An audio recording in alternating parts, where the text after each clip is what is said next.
Welcome to Good Earners reviewing The Sopranos. For those that are new, or for those that have been here, y'all know how we give it up. For those that are new, welcome. And here on Good Earners reviewing The Sopranos, we like to talk about family, finessing, finances, and feelings in the world of Tony Soprano, bringing you a new perspective, a fly perspective, and most importantly, a black perspective. This episode, what are we reviewing today, Spike Lou? This is episode 10 of season 2, titled Bust Out. Pause. Definitely had to put that in all the show. Let it be known that this is a pause episode. But in this episode, for the recap, man, we got a witness that came forward. That means bad news for Tony and Pussy with everything that he had going on.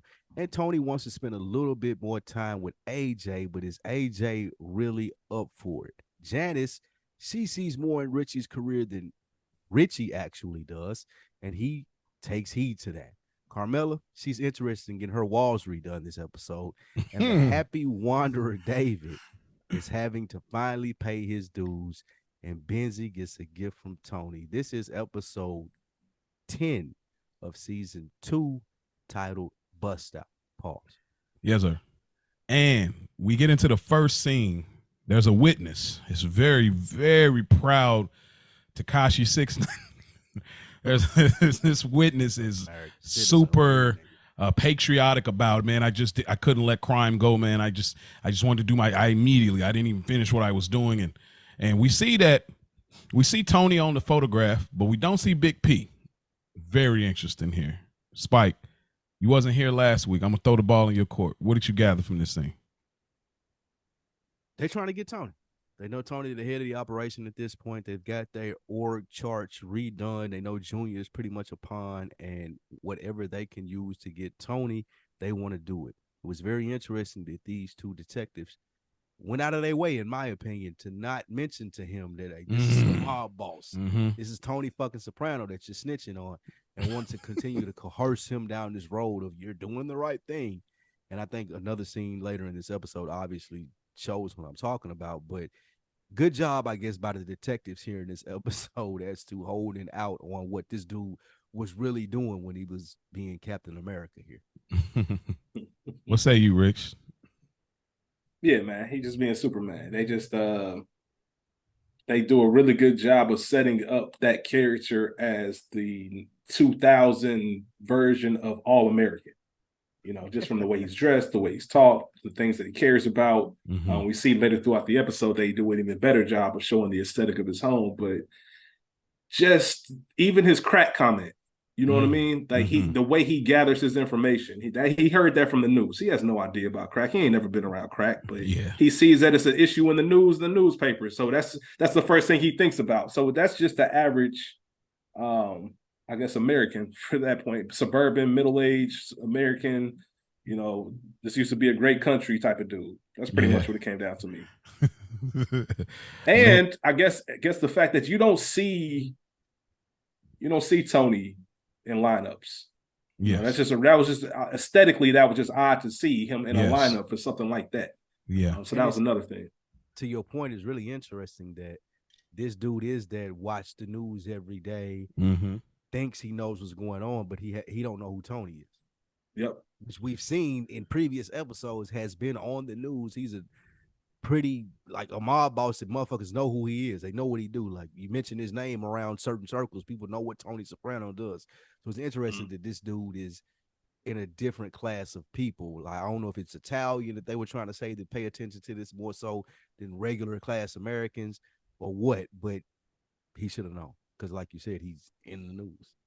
And then I think it also, on a subtle tip, it speaks to the lack of action he has in his life.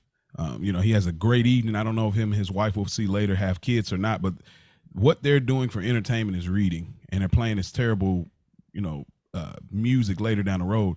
So this seems like an exciting thing. This is as close as he gets to action. You know, to be like, oh man, I witnessed this. I can't be like, yeah, I just he want to be close to it like most of these people do, but don't want no repercussions. And then we'll find out later when repercussions on the table, now we're playing a different tune. So, you know, I think that's a part of it, is kind of a little subtle of excitement for him, because we kind of get an idea of his lifestyle. later down the road. But yeah, No, we see that's a fact, man. yeah. How about to say you when you get to that point of your life, I bet the number one thing you're looking for is stories to tell. Oh man, You just stop running absolutely. out of stories to tell. You know what I mean? Yeah. You ain't doing enough. You ain't got shit to talk about. So that's something that he can tell for the next, year if he wants to. Yeah. Boy, you got that Feech Lamano disease, boy. Keep telling that save. Another subtle Remember thing. when is the lowest form of conversation. Come on, man. Another thing they said that they said 110% sure, just like Tony said when he was trying to find out about Big P. I thought that was just an interesting, I don't know how intentional it was or wasn't, but I thought that was really interesting. We go over to the next scene. Tony is at the mall. He's looking at the merry-go-round. A little boy comes up. The lady she, realizes her son has gotten lost, and he says, my son basically does the same thing. And then we get this interaction between him and Richie, a very interesting transaction. What did you think about this approach, Spike, with Richie approaching him kind of this way? It seems like he wasn't trying to overstep his grounds, but towards the end of the conversation, you could kind of tell where the real Richie was coming out a little bit. I don't know if you picked that up or not, but yeah, I think it was setting up for that further scene in the episode with him and Janice. Like, he tried to act like this ain't something that he's been thinking about as far as what Tony has been doing wrong or the objections that he has to how Tony is running the business.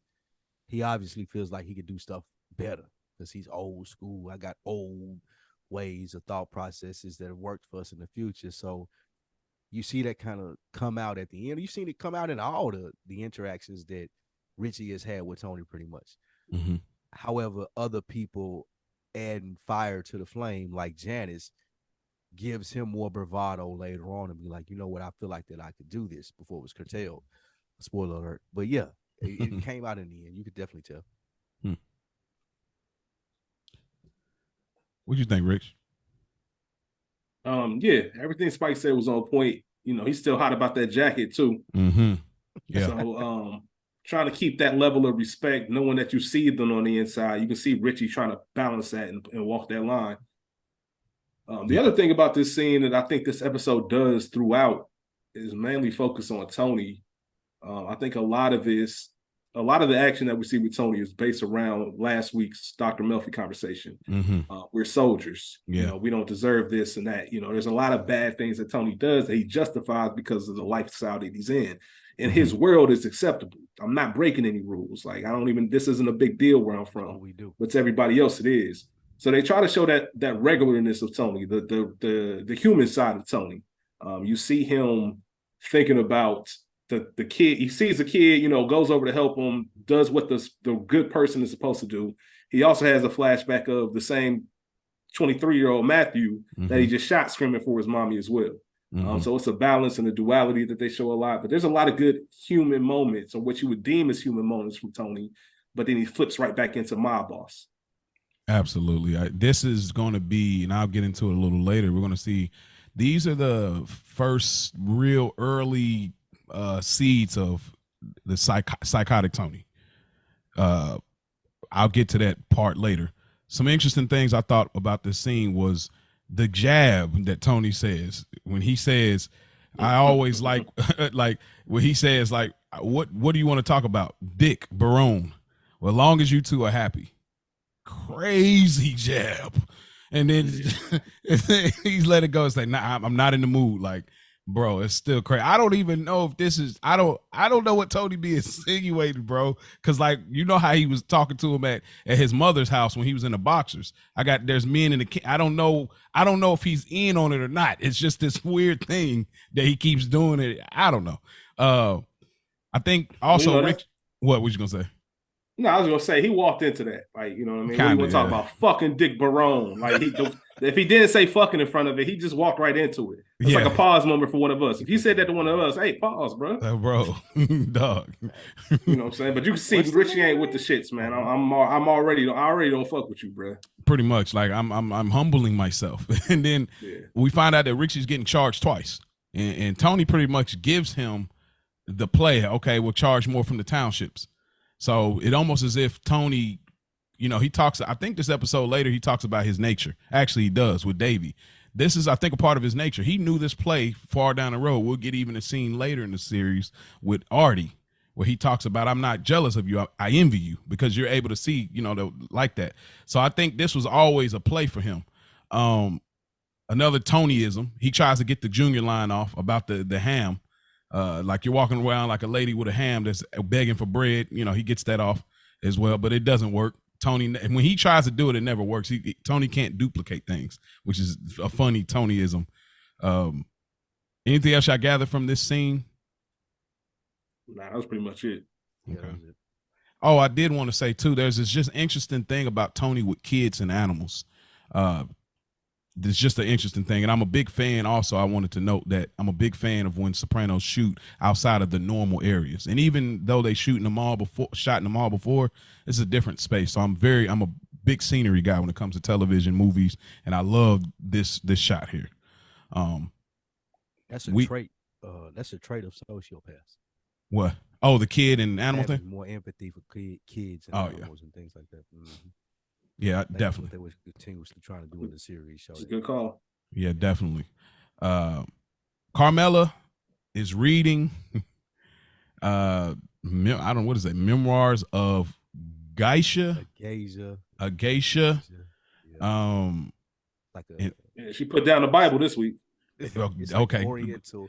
It's like an Oriental Barbie doll. The geisha doll. Yeah, it's like Oriental.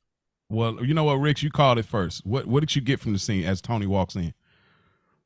Like I said, man, how everything's convenient towards Carmela. No Bible this week. Oh, yeah. She ain't got nothing to be upset about. Not convenient. But mainly it was just about him and his that morality, man. I need to spend more time with AJ. Last week, Mo, we discussed how even though he's the boss, he still carries that with him. Every action that he does, every crime that he does, every body that he captures, he has to carry that weight with him. And you can see that Matthew's on his mind. He doesn't want Tony. I mean, he knows Anthony isn't the brightest bulb, you know what I mean, in the room. So he wants to make sure that he doesn't go down that path. I need to spend more time around AJ because I can easily see AJ being somebody like Matthew Bevilacqua or somebody like Chris. Like just doesn't have enough in him. You know, all it takes is one mistake and then you out of here. So let me try to teach him some street smarts, toughen him up, the whole nine. That was really what I gathered from it. And we get more shade from Carmela. Carmela said, we're just yeah, that was fucked up to say, man. Right. I couldn't even imagine. Why the sudden burst of why the sudden burst of fatherhood? Yeah, that was some mom shit. Like that was some shit that Livia would say. Yeah. Oh yeah. And Tony reacted to it, even though it wasn't. We used to seeing Tony super angry. Like, damn, everything you say got to be sarcastic. Like, those are still my kids. You see him struggling with that. Like, I love my kids.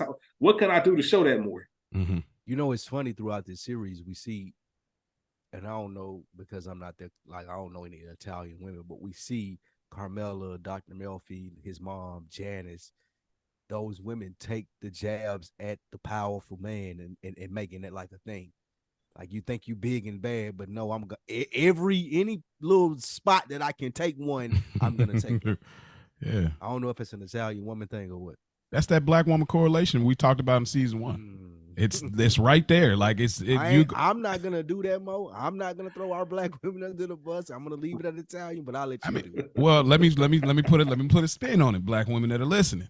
Them Italian women also be loyal to their man though. Like black women are loyal. So it's like while they jabbing us, they still loyal. They just got to get it off for whatever reason it's built inside of them. Like we, you know.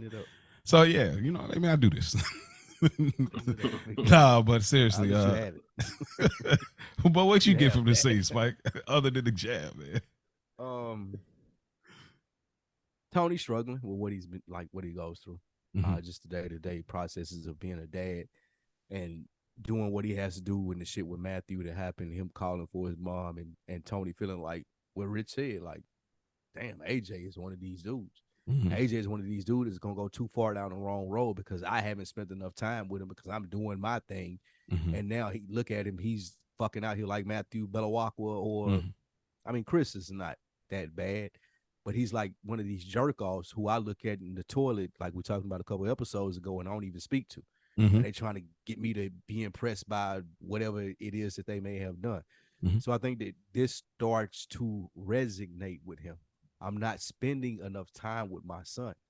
Like, yeah, I've always wanted to be the boss, and this is always a role that I've wanted, but still, like we always talk about with legacy, like what does that even mean if I got a son right here that don't understand the half of this? And he spoke to Meadow on this. He was like, Meadow, she's good. She's picked it up because she's a girl. Girls mature a lot more further than boys. We've seen it in all the episodes that they've related this to Meadow knowing what's going on versus AJ knowing what's going on. Meadow has processed it. She know what it is. So Tony know that too. It's like, she good. Mm-hmm. AJ's not. He don't know. He don't get the what the position that he's in. And that's starting to hit Tony. And it is. And they do a great job. The Soprano writers, actors, directors, producers, all of those that are involved in the good show of The Sopranos, they do a good job of us following the journey and kind of making us feel almost the same way as Tony. But when you take those lenses off, you realize when he starts to talk about Matthew Bevilacqua in like third person. And when he's talking about him in third person, this is a weird trait that we learned. This is why this episode is very pivotal. It's this weird trait. We watched the show with the idea that Tony has to do certain things so that he doesn't really become a certain type of mob guy. I feel like he has to humanize himself to not. But I think it's actually the other way. He's actually this type of mob guy, and he has to do these certain kind of things to keep himself trying to be this regular dude. Like, he's really dirtball. Like, to talk about somebody and then like, I need to spend more time with my son. You killed him, and then you're speaking like it was somebody else. It's a crazy level of compartmentalization, and it takes that. It's funny that you say that because in my notes for this episode, I had that. Like, literally, all Tony has to do to have a good life at home is not be a fucking dirtball. And we saw that, and we'll get to the scene with him and Carmilla later. Like, it's just knowing when to say certain shit, knowing not when to be an asshole. We as men that have been in relationships before all know what that means. Like, yeah, all the time I can be an asshole with what my woman is bringing to me, but there's sometimes I'll let her have it. And all Tony has to do in his life at home is not be an asshole. And even with the scene with AJ and the spider, like it's a lot of shit that he could do to just not be an asshole, but he can't help it. His nature. And that goes to what you're speaking to, Mo. Like, he's fighting with, I am that dirtball. I want to be that, but I can't because I have a family that's depending on me outside of the mafia. So that's really good. It's crazy. Man, that's incredible. Yeah, his nature. We get a lot of that. He's a dirtball. By nature, he's a dirtball. This is why it's so brilliant, because it's like some of us can relate to that. We may not be full-blown dirtball in this way, but we have dirtball tendencies. That's why this show's so good, because we like tendencies. That would be a good earner shirt. A good dirtball tendencies. For real. Yeah, all of us have things that we're working on, like that we really are trying to hone in on, that we know are fucked up. Yeah. And the crazy thing is that you not even, I don't even want to say you ashamed of it. You just recognize the fact that it's fucked up. You're not even necessarily, you're not even worried about changing it per se. Yeah. You want to because it's a good thing to do. But if you don't, it is what it is. But at least I recognize that, and I can say that about myself. Yeah. Everybody can relate to that shit. And that's why we love Tony. It's like, how could y'all love this guy for the things that he's done? Like, we're still rocking with him, and he killed somebody on his daughter's college trip. Like, and we still love this guy. Like, you know what I mean? And so, dirtball tendencies. Come on, we need a segment.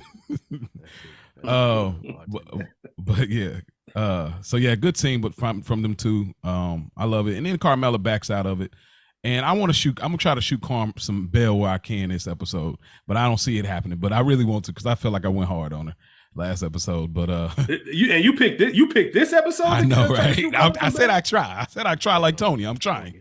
No, ain't a lot this episode. What do you want from me? I'm trying like Tony. Like, it's the dirt ball. She not usually on a ton of trash. She on super trash. She on super trash. You were absolutely right. The dirt ball meter is all the way up. Bag tendencies there too. It's all the way up. We go to Ramsey Outdoor. Yes, Tony, Richie, they're at Davies' store, the Soprano version of Dick's Sporting Goods, basically. And shop is set up. The operation is moving. They got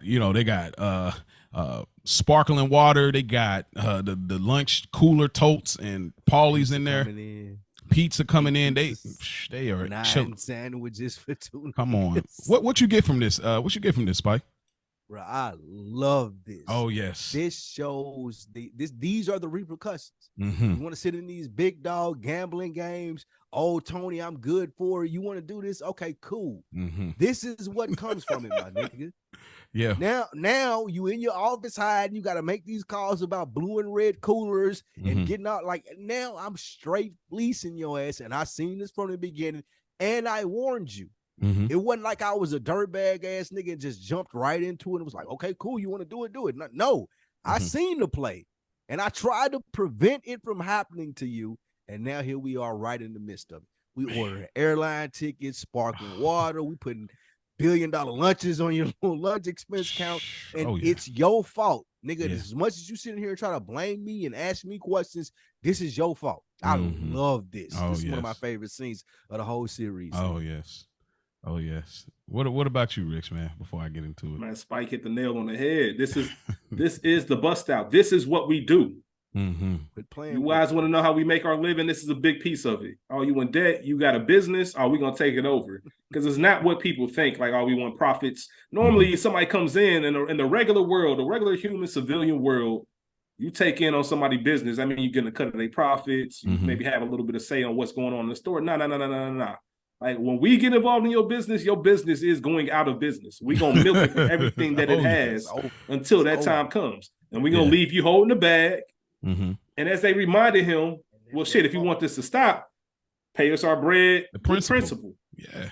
You know what I mean? And all this is done, but he didn't have it. It's that good reminder of, like I said, in their world, they're playing by the correct rules. They're not doing anything wrong. Like they're not just walking in this store trying to take this dude over. You owe us bread, big time bread. Yeah. It's like just said, we tried to tell you not to do it. This is out of your realm.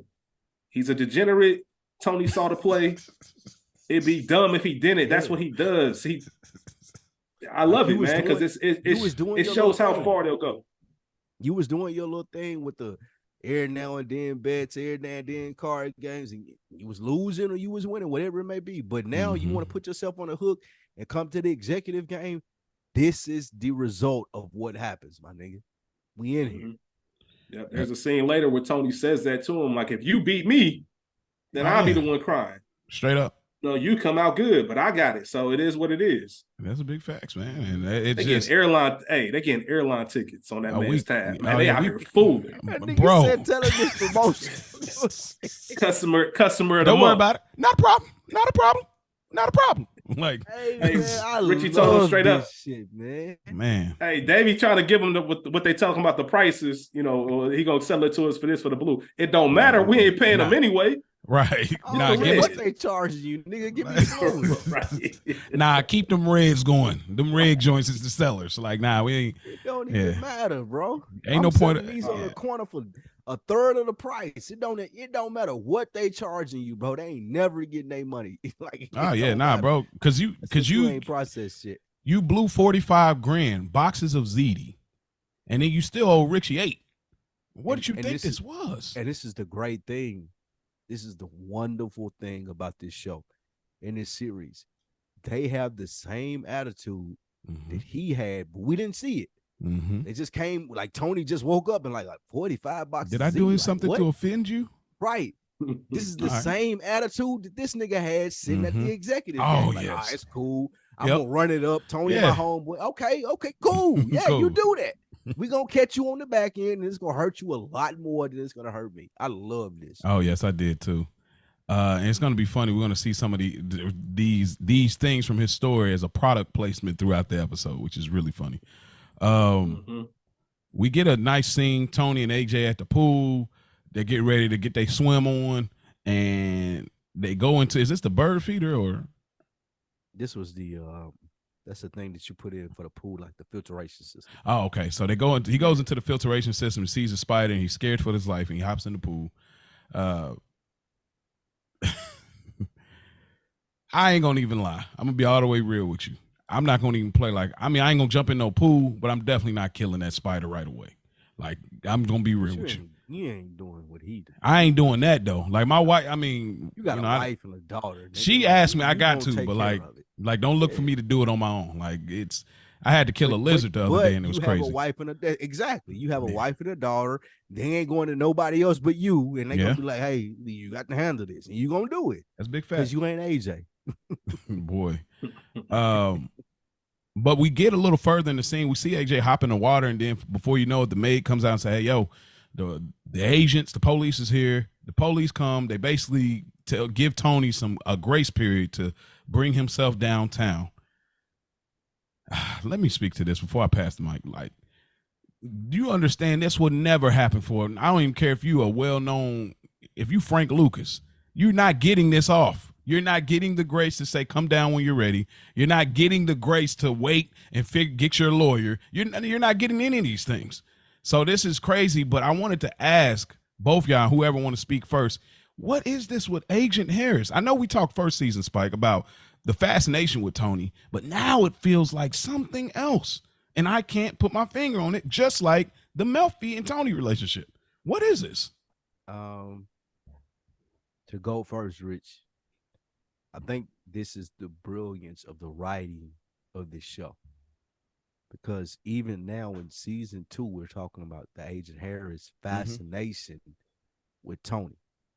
And spoiler alert for the people who are listening or watching it for the first time, this goes a long way into helping Tony succeed in the later seasons.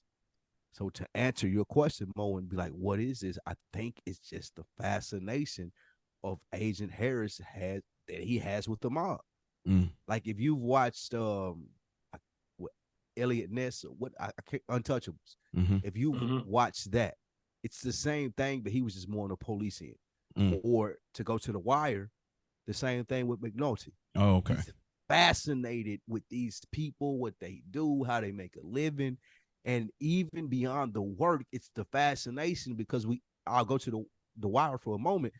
When McNulty finally discovered Stringer's house, and he seen the swords, and he was like, "God damn, this how he living." I don't even know who I was chasing. Yeah, it was shocking to him because he was so engulfed in what it was to be like a dope dealer in Baltimore. He never thought that there could be a Stringer Bell. I think that's the same thing with Agent Harris and Tony. Like Agent Harris is looking at it like, I expect a mafia figure to be so unsophisticated, not have this stuff going on. Like he keep popping up at Tony's house. He keep making good remarks about how his house looked. He doesn't expect a mafioso per se to look like or carry it the way that Tony does. And he's fascinated by that. And with that, Tony has, I won't necessarily say a friend, but he has an in on the FBI, like, because this person is the same. As much as he's trying to catch him, he's trying to help him because he's rooting for something like that. Obviously, he's Italian. We know that with his last name and how Tony has regarded him throughout the years. So he knows that culture and that lifestyle, and is something in him that roots for Tony. That was well said, Spike. Damn, that was well said. Take it back to another Wild reference. I got the shotgun. You got the briefcase. It's all in the game, right? Boy. So when Omar says that, I think that Agent Harris looks at it. He knows that, yes, on the surface, the feds are the good guys. But they just got just as much corruption and nonsense and fuckery as the mob world. And I think it's kind of an honor amongst thieves. I think Agent Harris can look at Tony and respect what he does. He respects the hustle. He doesn't look at him. He gets to see, he's privileged enough to see, you know, there's a lot of people in that Fed office that are only going to see Tony Soprano on the news or on that board. Yep. Hey, Harris gets to see the crib. He gets to see the family. Once again, he gets to humanize Tony. So everything Spike just said tied in with that, it's a respect, man. Like, all right, cool. Like the game is already rigged. I'm not gonna give you the cheat code, but I'm not gonna make it as hard as I could as well. I ain't mad. Yeah, he ain't mad at him. So like the system. Yeah, you know what I mean? He's not doing anything that's drastically over the line that makes us be like, all right, man, he just got him in his pocket. Like, there's still a respect thing. He still goes about his job. But if he can throw him a bone, like if he can leave a gate open, smart ones know how to make their way out. Yeah, I I thought it was. You say you are take advantage of the shit I'm giving. Yeah, pretty much. And he did. And I think an interesting thing is Tony asked who your partner is, and his partner was from Essex County, which is a reference obviously to the jacket. Where, well, Richie, whooped old boy and scared him out of the pool. So I thought that was real interesting too. Just they really not letting this jacket thing go. It's like even the writers keeping you reminded about where's the jacket? Like the jacket is a character at this point. But I think it's even more nuts, and it's like the fact that like Tony could be so calm when his son is asking like what's going on, knowing that he just murdered Matthew, and that was really sloppy. And we'll get to that a little further. That was sloppy on Tony's part. But to be able to be so calm and kiss his son on the head, like this is just another day in the life. I'm about to swim with my son, knowing that I just murdered somebody and I didn't cover all my tracks. Man, this is a lot for a mob boss. And you're the boss. They're going to throw the whole book and bars and everything at you, bro. It's crazy, man. I don't think that he thought that he didn't cover his tracks, though, right? Oh, he did not find out about the witness yet? I mean, but they didn't see nobody out there. Even if he didn't know that there was a witness. Oh, at this point, he didn't know. As far as he was shocked. He thought they were good, yeah. Yeah, but even then, though, it's still you're not 100% sure on Big P's status, so you have a possibility of an idea. Nah, I think I disagree with you there. I think that taking Big P on that mission was certifying 100%. He thought that doing that with Pussy and us having to commit this crime together, plus all of the history that we have, this puts me at 100% with you. I don't think that he thought so, past that Pussy was in there. Here's why I don't think so. We talked about that last week, Mo. Well, but here's why. But here, yeah, I think that. But I don't think it was like. I don't think Tony was like, okay, you reassured my trust. I can drop the whole rat situation. I think it was more on the lines of, man, this is like old times. It's reminiscent. But when we get to the mall scene later, there's a pause moment. It's like, oh, if they're looking for me, why ain't they got to you yet? Oh yeah, I'm sure they'll get to me. There's already a pause, and at that point, Tony's drunk, and we know when people get drunk, that's where the most honesty come out. So some of Tony's honesty on what he really feeling comes out there. But I mean, I know we're not at that scene yet. That's why I don't feel that way. I'm not saying that. I just don't think. I just think playing chess. He was playing chess, but what I'm saying is, I still think like an out thing is like, okay, if you snitch on me, your bullet's there too. I don't think it was so much like, oh, okay, I'm good now. He's not a rat. That's what I'm saying. So I guess we'll agree to disagree on that at that spot of it. But Big P and Skip, they in the car, they having this conversation. Skip is heated. He about up here with him. I wanted to ask, I'm gonna throw the ball in your court, Rich. Why? And maybe I know the answer, but why is Skip so patient with P on this? Is it because of the stakes, what it could do for him in his own career, working his way up? Because it's clear that he could lock him up. He keeps referencing that over and over. What is this? Why is he so patient with him, knowing this information?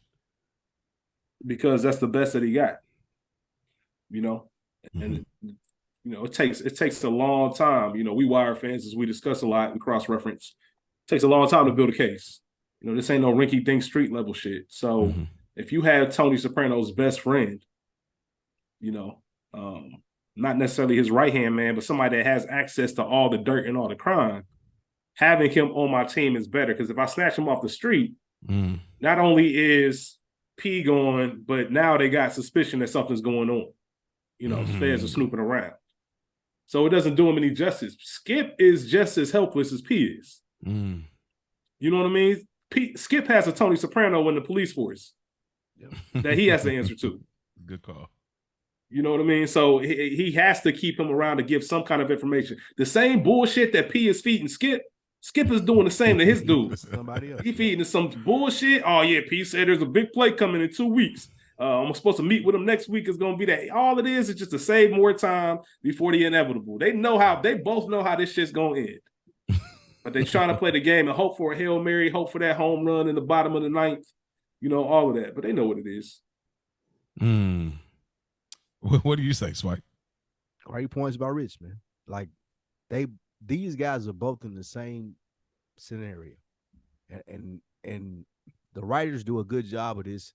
He's trying to press Big Pussy, but Pussy is like, yeah, I get it, but he knows, just like Rich and I are talking about, you in the same position I am. I'm established enough of a mafioso to know that, like, bro, you answering to somebody too. Like, you ain't able to arrest me today if you thought you would. Like, I know that you're bullshitting just as much as I am, and I think that's what gives Pussy the advantage in this relationship. But being that Skip is part of the government and he's able to arrest you at any point in time since they've caught you doing a crime, that's the little bit of leverage that he holds against Pussy, and why Pussy is keeping somewhat real with him. But he's still trying to save his best friend. Yeah. Great. Ain't too much to say beyond what Rich said. Like, they both are in the same scenario. Mm. I agree with both of you. I thought it was some funny moments too. It's just like they found a husky accomplice. Yeah. And they couldn't ID him. Oh, like, because like it's just a funny like banter. Like, oh yeah, I think I'm still good. Like, that was kind of cool. And then Big P kind of, I don't know, like you said, he's kind of knows like you can't really do much. You need me, but it's this weird thing that P says. But I'd be locked up already. And then P was just like, but if I did ride with him on something like that, don't you think that would make me closer? Last episode, you was telling me make him love me. You know what I'm saying? So he's like, if you did, then all right. But the funny thing, lastly, is that he says, no joke, Sal. You don't want to see my darker side. I don't know if that's a bluff or there's really a darker side with Skip. I just thought it was an interesting last line. Bluff. Skip bluffing the whole time, man. All of this is Skip. He been hanging around the wise guys too much. Skip ain't got no weight, man. He been hanging with the wise guys too long. If he did, Pussy would be locked up by it, or he would be pushing him to make more revelations to what we have going on. Like, Skip ain't really got no weight. This case will make or break his career, and I think we as fans, if you're an experienced fan in all this mafioso shit, you're supposed to know that this is a detective who's trying to make his career. Gotcha. He's putting everything, like Rich said, on. This is Tony Soprano's best friend. Mm-hmm. If I can bring this in, if I can get good information from this, I'm gonna be the person who I look up to or whatever it may be. But until then, I'm just regular ass Skip from like trying to get it figured out. Mm. Facts, man. Skip, P would never be this comfortable if Skip was about that. Yeah.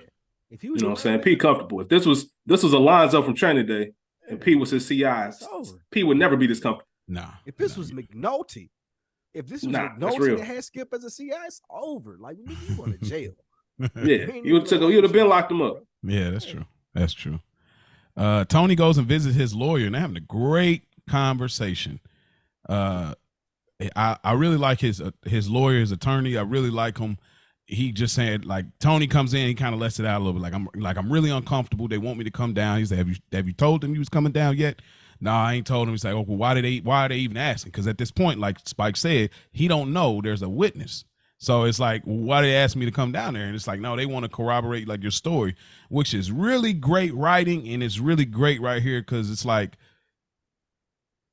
it's so easy to get caught up in a lie. Try to lie exactly the same twice. Crazy to me. But what did you get from this interaction from the lawyer, Spike? Both of them know what they're doing. Okay. I'm an experienced mafioso, and I'm an experienced mafioso lawyer. Mm-hmm. Like, yeah, you can bullshit the police, but I know really there's something different going on. Give me the most information that you can give me without incriminating me, and let me defend you the way that I'm supposed to. Mm-hmm. Stop playing with me, and I'm gonna stop playing with you.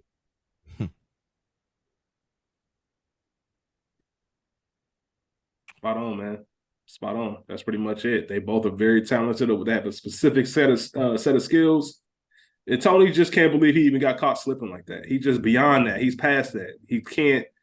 The idea of him not knowing where this witness even came from is just fucking with him. You know, that's just another part of the life. Mm-hmm. It goes to when he was talking about Dr. Melfi, speaking about the episode when he went over to Italy and the lady telling him that you're your own worst enemy. Mm-hmm. Mm-hmm. Now, this is where it plays out. This is why he even brings it up to Dr. Melfi in conversation. Mm-hmm. You're your own worst enemy. What are you even doing on this hit? Mm-hmm. Like, plenty of niggas told you they was going to go handle this for you. No, I want to do it, and I'm going to take pussy. Who happens to be an informant? You're your own worst enemy because you should have never been in this situation. Yeah, think you're right. everybody's been in a situation that went left, and you can tell yourself like, I wasn't even supposed to come out tonight. I told myself I was staying in the crib. I knew I wasn't supposed to swear.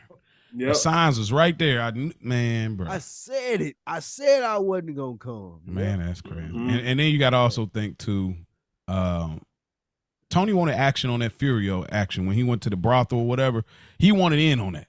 You know what I mean? He spoke to Melfi about that in the earlier episode. He wanted in on that, but he couldn't. So he had to let Furio do it. So this time, instead of Furio substituting him out, put me in. But this was the wrong move to sub yourself in because you want a part of that street action. So Man, my fault, man. On the pilot episode, the very first episode, one of y'all said it. I think it was Spike. We're talking about that scene when Tony and Chris were in the car and they was in the car chasing after dude. That smile on Tony's face, how much he enjoyed that part of the job. Yes. One of y'all actually pointed that out, and I always reminded of that when it's about that action. Like Tony loves that. He loves that, man. He was at a much lower level than he is now. Yeah. But that's always going to be in Tony. Yeah. That's a part of his, that, like I spoke earlier, where it's like, no, I'm not trying to be necessarily like a great made guy. I'm already great. I'm trying to be a good. The other shit is a try for me. To That- be a good that part. father, Yeah, be there for that AJ, part. to not dog Carmel out. That's what I'm trying to do. All the Yeah. gangster shit, nigga. I'm Oh, with yeah. that. And that's what I think. If you watch it enough, you kind of get the flip on it. It looks like Carmela's at a book club. I don't even know what they're doing. It's just some, sophisticated Senior mob. night. Senior night. Yeah, this is a bunch of moms from the school. They planning the senior night. Okay, Bullshit. cool. Some bullshit that women with no jobs have to do. Straight Yeah, up. The pretty husband's much. got a lot of money. Pretty much. Go ahead, look. But there's an interesting character here. It's Davy's wife. She's here. So this whole setup was really great. We meet Victor, her brother, which will be Carmela's, to me, second tip over the fence. I personally count Father Phil. I do. Nothing happened, but I definitely think she was on that. That's fair. So this is her second look over the fence, season She 2. definitely wanted Father Phil to fuck. What'd you say? She definitely wanted Father Phil to fuck. Absolutely. At least 100%. try. She at least wanted him to try so she could say no. A lot of women. That take part. bag. Oh yeah, we we talked about taking it to the verge. I don't mean the verge. Like she wanted to, yeah, for sure. But what did y'all take from this whole interaction? Her talking to Davy's wife. They talk about the car situation. Carmela kind of moves on from it, like, yeah, so, and then she meets the brother, they leave, and Davy's wife tells the brother, this is Tony Soprano's wife, but he's not picking up on it. It's like, hey, wife is enough for me. What did y'all gather from this thing? This is who she wishes Tony was. You look at somebody like Vic, you got a similar kind of build, a bigger, broader man.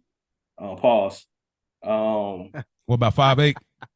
5'8", 225. Nah, man, but Vic provides that emotional stability that Carmela would want. The same physical stature in a sense. That sense of power. That you view, and you can also see there's like a warmness in his eyes, or I'm sure that's what Carmela is seeing. And she wishes Tony was like that. You also see the duality, as I mentioned earlier. It's up to us to decide what's good and what's bad. You have somebody like him who's supposed to be just some blue collar, hardworking business owner, the whole nine. However, he's talking about, I respect the ring. That's good enough for me. I ain't gonna do nothing. Nah, man. He with Carmela. He with the shits. He put himself in position to get something going. Oh yes, he is totally. You know what I mean? Yeah, he's totally with it. Also, them saying Christine telling Carmela that he does amazing water work is wild. Oh man, bro, it almost came off like I don't know. It's like, was she in on? I know she wasn't in on how far Davy was in debt. Clearly, like, this is the man hiding information from his wife. This is the classic trope story that people do in real life. But like, it just felt like it's like, what is your angle here? You bringing up this card thing? You kind of like talking about my brother, and then we'll get the later scene about the dream situation. It's like, what? Like you say, what are you on? Like, I just, and it's funny when he's like, hey, the ring, I respect the ring. And it's funny because it's, to me, it's like double entendre. We talking ring marriage or we talking ring mafia. You know what I mean? So it's like, and we'll figure it out later. Oh, you do respect the ring. You know what I mean? So that's a good call. That's a good call, man. That's a great. Hey, man, listen. Everything that Tony Soprano gains in this episode is because of his reputation. Yeah, good or bad. Yeah, you know, good or bad. Everything that comes with it helps him out. So, damn, that's a good call. Respect the ring. I did want to ask like too that. on a sidebar. Man, do you remember wallpaper was a thing? Yeah, absolutely. 100%. You know, we I was born in 87. Okay. You know, wallpaper was a very serious thing. Serious. Yeah, we're gonna see a whole lot more wallpaper in this episode too. Oh yeah, it's definitely gonna be some wallpaper, some laying down of the walls. We go. Oh man. We go over to Davey, and it looks like he's contemplating suicide. He puts one in the chamber. He's laying on the pool table, and then his wife walks in.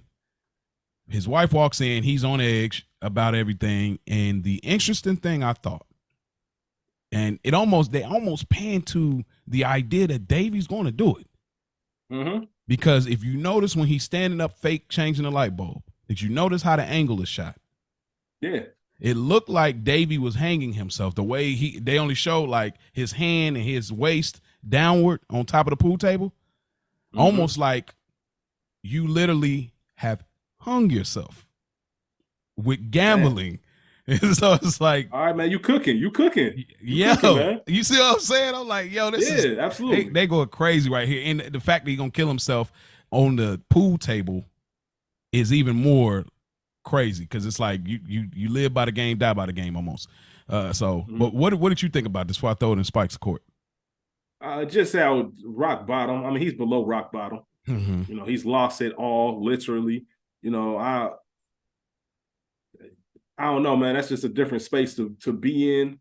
I know people struggle with those type of thoughts. Yeah. But just to be that down bad to where I don't want to live anymore, just shows you how much they bleed in him. But also, like I said, he put himself in that situation. And, you know, his wife coming down really saved everything. He continues with the whole, getting bust out. Damn, I say getting bust out. Super pause. Boy. But, yeah, he's just down bad in this situation. Yeah. What you think, Spike? Definitely down bad, man. It shows again, I love the writing and the scenarios that the people present with us that create the show. We saw him on such a high horse when he was going into asking Tony about the executive game, and damn, almost offended that Tony was questioning letting him in this. And we see now that this is what it's led to. Like my nigga, you're downstairs in your basement, your business is gone, you're thinking about shooting yourself in the head. Yeah. All because you came into a game that you knew you weren't qualified. A man made a wager. You knew you didn't have the money for it. You knew all of this, but still you wanted to take the bite of the apple, like even whatever, as far as the Sacred Garden. But you knew you weren't supposed to be doing this, yet you did it anyway. Now look at you. Like, are we as a viewer supposed to feel sorry for you? No, I don't. Nah, I'm looking at it like, yeah, that's what you get, my nigga. Yeah. And I think that's the great job of this series, these episodes, as far as tying it in together and why it strings so well, why Sopranos is considered one of the best episodes, because it relies so much on watching that episode when he was trying to get into this game and the moxie he had, the bravado that he had. It's like, I'm that nigga. Like, why would I even be scared? Like, what's the worst that could happen? Boy, now look at you, nigga. Man. You down here on your, like, you down here in your basement with a gun in your head. In high school, and you was thinking, you was thinking, like, what's the worst that can happen? I know Tony, I got all of this like stuff. As far as a car that can be pawned off and a business, all that shit is gone now too, nigga.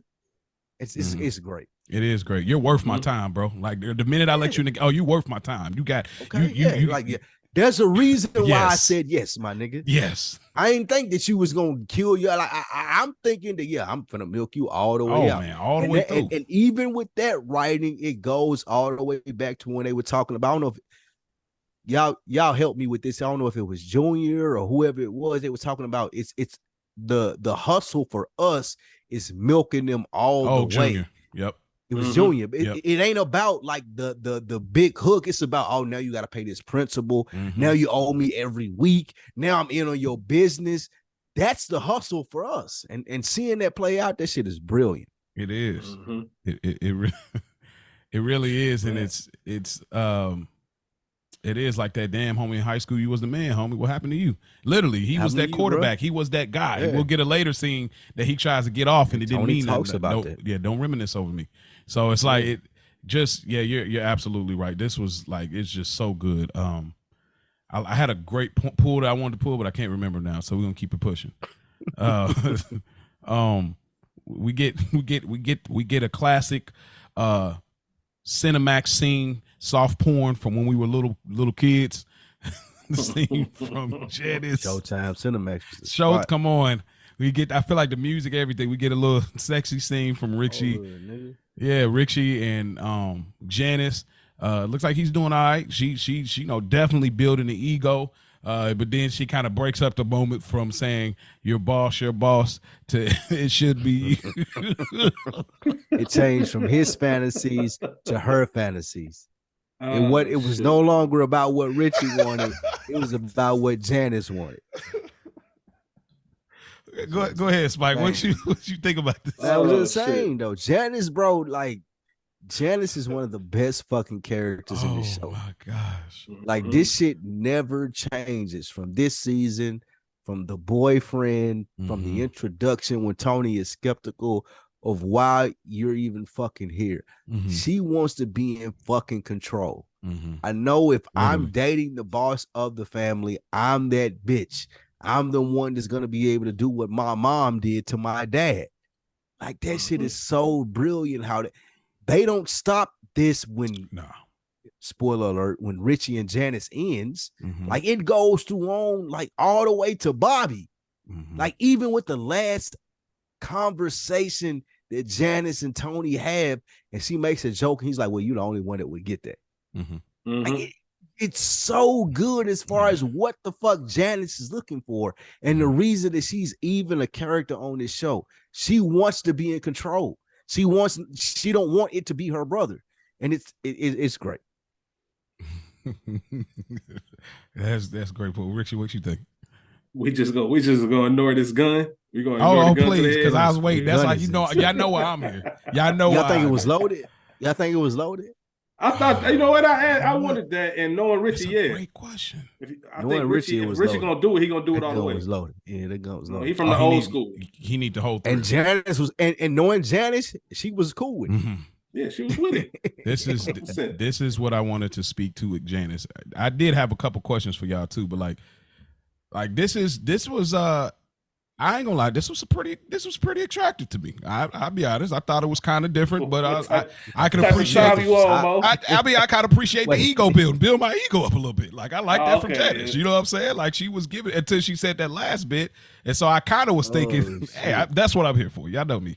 But I did want to ask though, would that push y'all away if she just be like, it should be you? Would that be like, all right, I can't, because he says, I can't keep going after you say something like that, or would that push you forward? Like, oh yeah, you know what I mean? I was just kind of thinking like, I don't know. That was just so interesting. Like, this is where you draw the line of.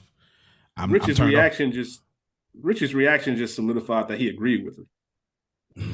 He was upset that she pointed it out. She sees it as well. That's how he feels. He's been feeling like that since he pretty much his second meeting with Tony. I can do this better than him. And Janet, I'm more so surprised, honestly, given Richie's nature, that Janice played him like a fiddle like that. You know what I mean? She put that bug in his ear to the point where he's going to Junior to have conversations. She's the one that mentors, Junior, my Uncle Junior adores you. He still has friends. Junior checks Richie. I'm surprised he didn't see that coming. I saw it coming as a viewer. Like, yo, you know what time this is. You're trying to build a war against Tony Soprano, And yeah, you might bring your best hand. We'll talk about it when we get to the scene, but he was upset. Don't what me? Why'd you say that? You know why she said it. You just want to hear her because you want to see if it's the same reason you are, why you do.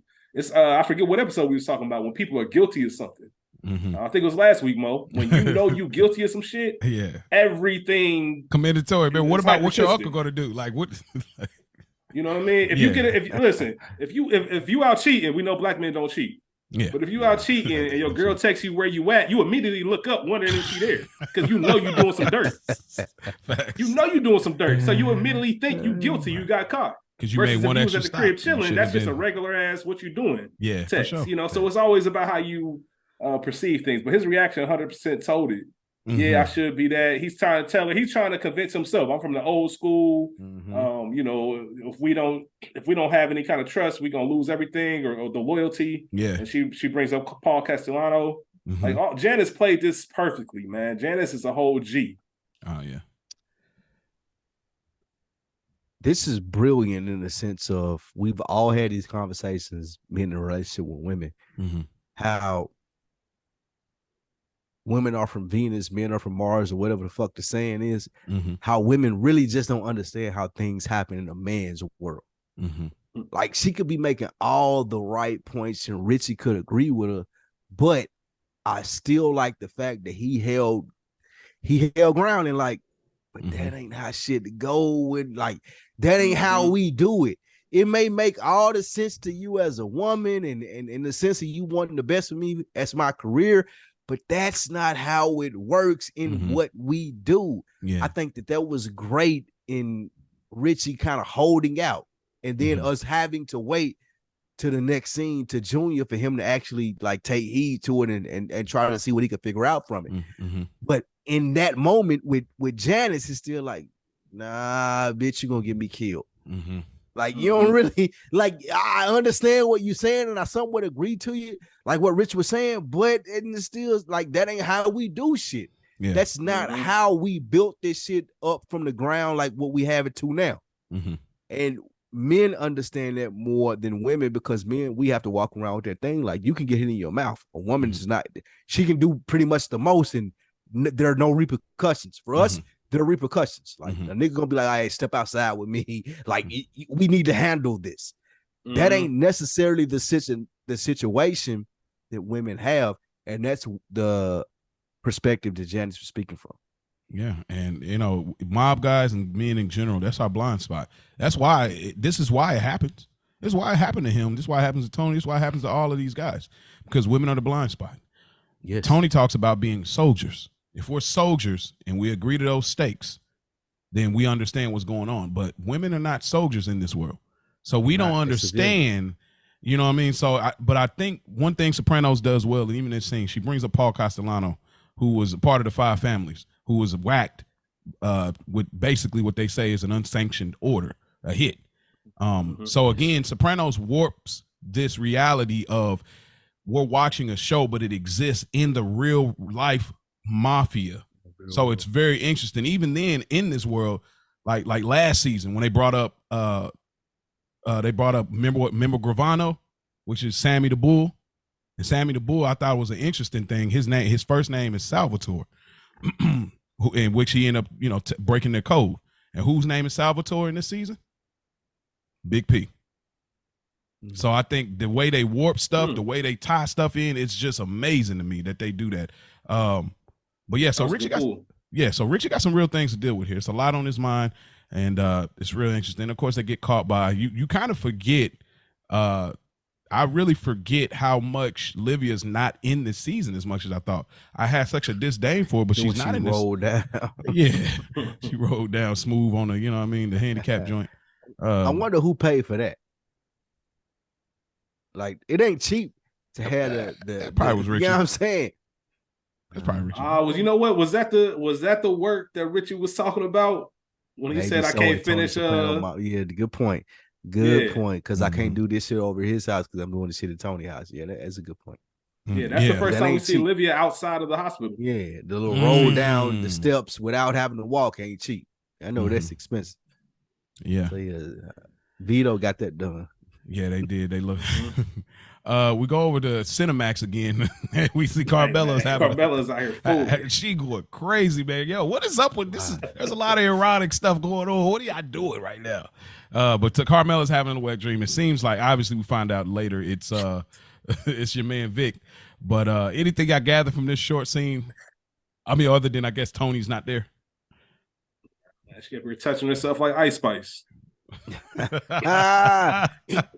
Yeah, just the absence of like what we were talking about earlier. Like all Tony got to do is be like a normal husband, like a normal like suburban dad, but he can't do that in his nature. Yeah, I do want to ask for his woman when she roll over at 2 o'clock in the morning. Like that's part of it, bro. Yeah, but he ain't. Hey, I ain't gonna hold you, man. I wish Tony was there just so I could get just so we can get his reaction. Like, what the fuck is you doing? Yeah, it's on your mind. Yes. Who you dreaming about? Yo, can we get the deleted scenes of that joint, please? But I did want to ask. She looks at the clock and it's 1:20.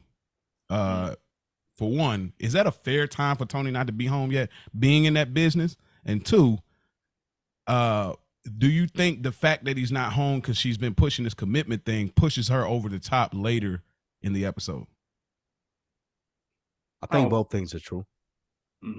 So okay, it is reasonable time to be okay. Yeah, I think for Tony, in the sense of like, bro, I've been doing this shit forever. Okay, you know what I'm saying? Like, it ain't never been no time. Like, if I needed to be out past 1:20, ain't never been no time where this has been an issue. Okay, but now, since you're making it an issue, it is an issue, and you're frustrated, so it leads to the other things that we see later in this episode. But for Tony, it's like, this shit don't even resonate with me, bro. Like, I'm Tony Soprano. Like, if I had other shit to do, why would I try to get home in time? Like, that shit doesn't matter to me. And if we, Carmelo probably think he's out and about. We talked about that last week about Gumars and everything, but in reality, Tony's got a lot of shit on his mind. He's got this witness he's worrying about, and that's what he's out taking care of.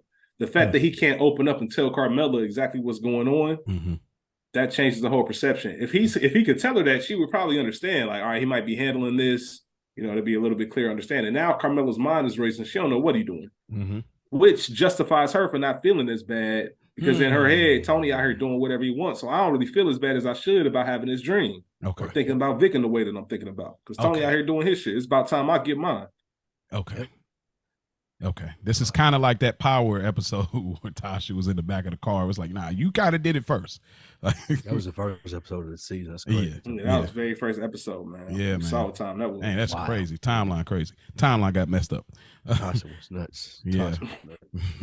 Yeah. We go over to now. They're back at Davy Sports place, and it looks like Tony and P. They're drinking, getting drunk over there, coming in all of the hours of the night. Nah, but they getting drunk over there. They drinking out of some cups that are in his place. Look like, guess what they drinking? They drinking a Henny. They drinking the Henny. We talk about black references. It definitely was the hen dog. Like, I can screenshot it, people. But now, but then we get that very interesting thing where Tony talks about they wanted him to come down there to lock in his story, which is we talked about before with the attorney. And then Tony says, why ain't they talking to you? And he says, give them time. They will. And Tony, the pause, there it goes back to the last episode and the one before. There have been glances. Here we go again. So this is why I think it's still always in the back of his mind. So there's this glance there. But what did y'all get from this scene right here of, Paulie and Furio pop up, and again, Tony grabs Paulie. It's crazy like he did the first season. But what did you get from this, Spike? Nervousness. You know what I'm saying? Like, he's worried. This is a great job of the Sopranos people producing, like, putting us in the mind frame of Tony.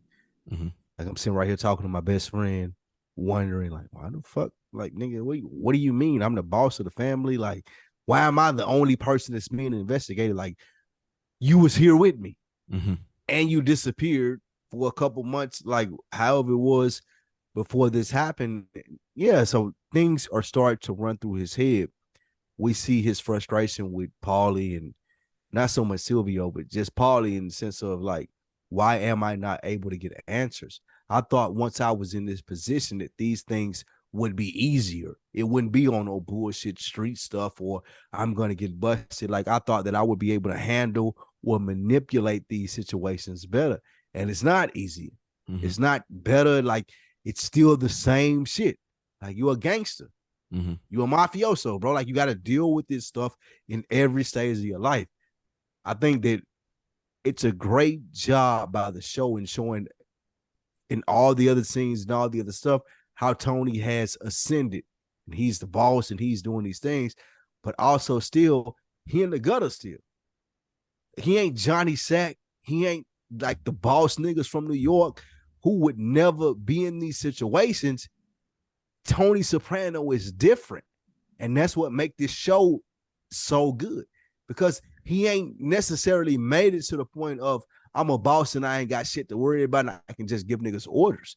He's still in the grid of it. I still gotta figure shit out. I still gotta every day deal with my family, deal with the stuff that comes from me from law enforcement, and figure it out. And this is the great part of how this series is so good. Spot on. Spot on, man. Yeah, it is. I think it's a funny line. Again, this is what keeps playing with the idea that more people know that he's a rat. He says, "Man, don't worry about it. I always keep a suitcase." He said, he always keeps a suitcase in his truck." And Paulie says, "No kidding," which it's funny because it leans to the snitch idea, but it also is probably like, no, this is just GP for any of us. And because he did it before, though. Yeah, that's what that reference is. Oh, okay, there we go. So it's like triple entendre. It could work. We know. Yeah, nigga, we know you keep a suitcase in the trunk. You disappeared for 15 months. Boy, man, that's crazy. Yeah, great scene though. I love this. This was a great scene. That could you imagine disappearing for a year and a half, damn near, and just popping back up on your own voice? You know how many questions they would have? Oh yeah, I mean, if they weren't wise guys, they would still be asking questions. I think because they don't not talk much. I ain't even saying in the sense of like you saying being gangsters or just imagine disappearing on your homeboys for a year and a half. No contact, no footprint, no paperwork trail. Yeah, it'd been crazy. But Davey walks out and he starts to complain about like they're gonna do this, they're gonna do that. Go back in your freaking hole. And he's like, "Sorry, you're doing a good job." Like it's that's literally like it's genius work. I've always wondered about watching this in the series is why Tony felt like he had to apologize to him. What y'all think? To Davey? Yeah. I think oh, go ahead. No, I was just gonna say I think it goes back to what I was noticing earlier about this episode. They really tried to look at that other side of Tony. Mm-hmm. That simple side that yes, I'm a mob boss, yes, I'm aggressive, but at the same time, I'm also a human being. You're somebody I've known since 10th grade. Yeah. All right, you're doing a good job. Like I know you're going through it as well. I'm not an animal. I think that's the only reason they put that in there. If there were other themes of that throughout this episode, I don't even think it would have went like that. Because Tony's stressed. He has no right to apologize. He don't got to apologize to Davey about shit. That's what I was wondering. You're like, nigga. Yeah. I mean, he already slapped him up. He told him, "Get out before I rip your head off." So it's like he already crossed that line of like, you know what I mean? But yeah, I think I agree exactly what you said, Rich. Yep. That Funniest part of this scene to me, man, was when Polly was talking about the witness, talking about he a civilian, a flag saluting motherfucker. That sounds like something we would say. Real. And when you look at dude, that's what make it funny. When you look at the witness, that's exactly what he is. That's he definitely is. Yeah, exactly. For sure. Wake up he got a flag flying outside his crib. Boy, Carmela and Davey's wife, they're eating at Artie's. And what does Artie bring out for them to drink? Not Pellegrino. He brings out Ramolosi, which is from Davies, which is funny because you serve it to his wife, which is from Davies' shop that Tony kept 2 boxes of. So we see here's one of the first product placements of the bust out, so to speak. But I wanted to ask, why would Carm tell Miss Scantino, Davies' wife, that she dreamed about her brother? What is this? Bruh. Alexander's rich. No. She was just trying to gauge the interest. You know, ever since from jump, she was just trying to get some intel from Christine about what's going on with Vic, what's his situation. Even the way, and Carmela, I will give her credit for it, man. She's brilliant. Oh, yeah. She frames it in the sense of concern, but she's really just trying to get information and she's interested. the whole scene with her, this whole scene with her just talking about, oh, a widower, wow, kids. No, yeah. I had a dream he was just putting up wallpaper. Nah, you was rubbing yourself, man. You was on your tweet. You know what I'm saying? Oops. So Carmella, dirty dog, man. This is yeah, dirty yeah. dog behavior, bro. Like if you're not happy, I know she can't just leave Tony, but still going about it this way is just disgusting. And this is what put her up there with Skylar White and all that, like the wives of the guys who are premier in the series that we love. Like you just hate her because there are a lot of different ways that she can get back at Tony, but getting back at that nigga with a nigga that hang wallpaper, like bro, come on, like bro, that offends us all as viewers of the episode. Yeah. And her trying to go about it in this slick, subtle way, like, oh, well, I'm so unassuming. Well, I don't know why I'm asking these questions. I'm not sure. That is irritating as someone who watches like all three of us, like we're fans of Tony. And we see her doing this, and we're like, bitch. Yeah.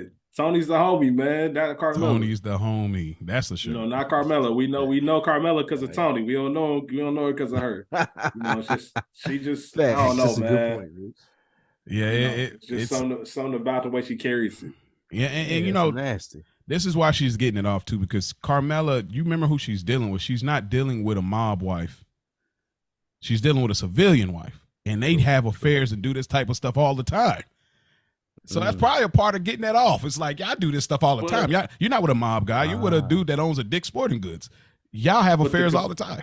Like, I ain't never. But the confusing part for me is Christine knows better because Christine already told Vic, like, that's Tony Soprano's wife. So I'm surprised that she's even entertaining this.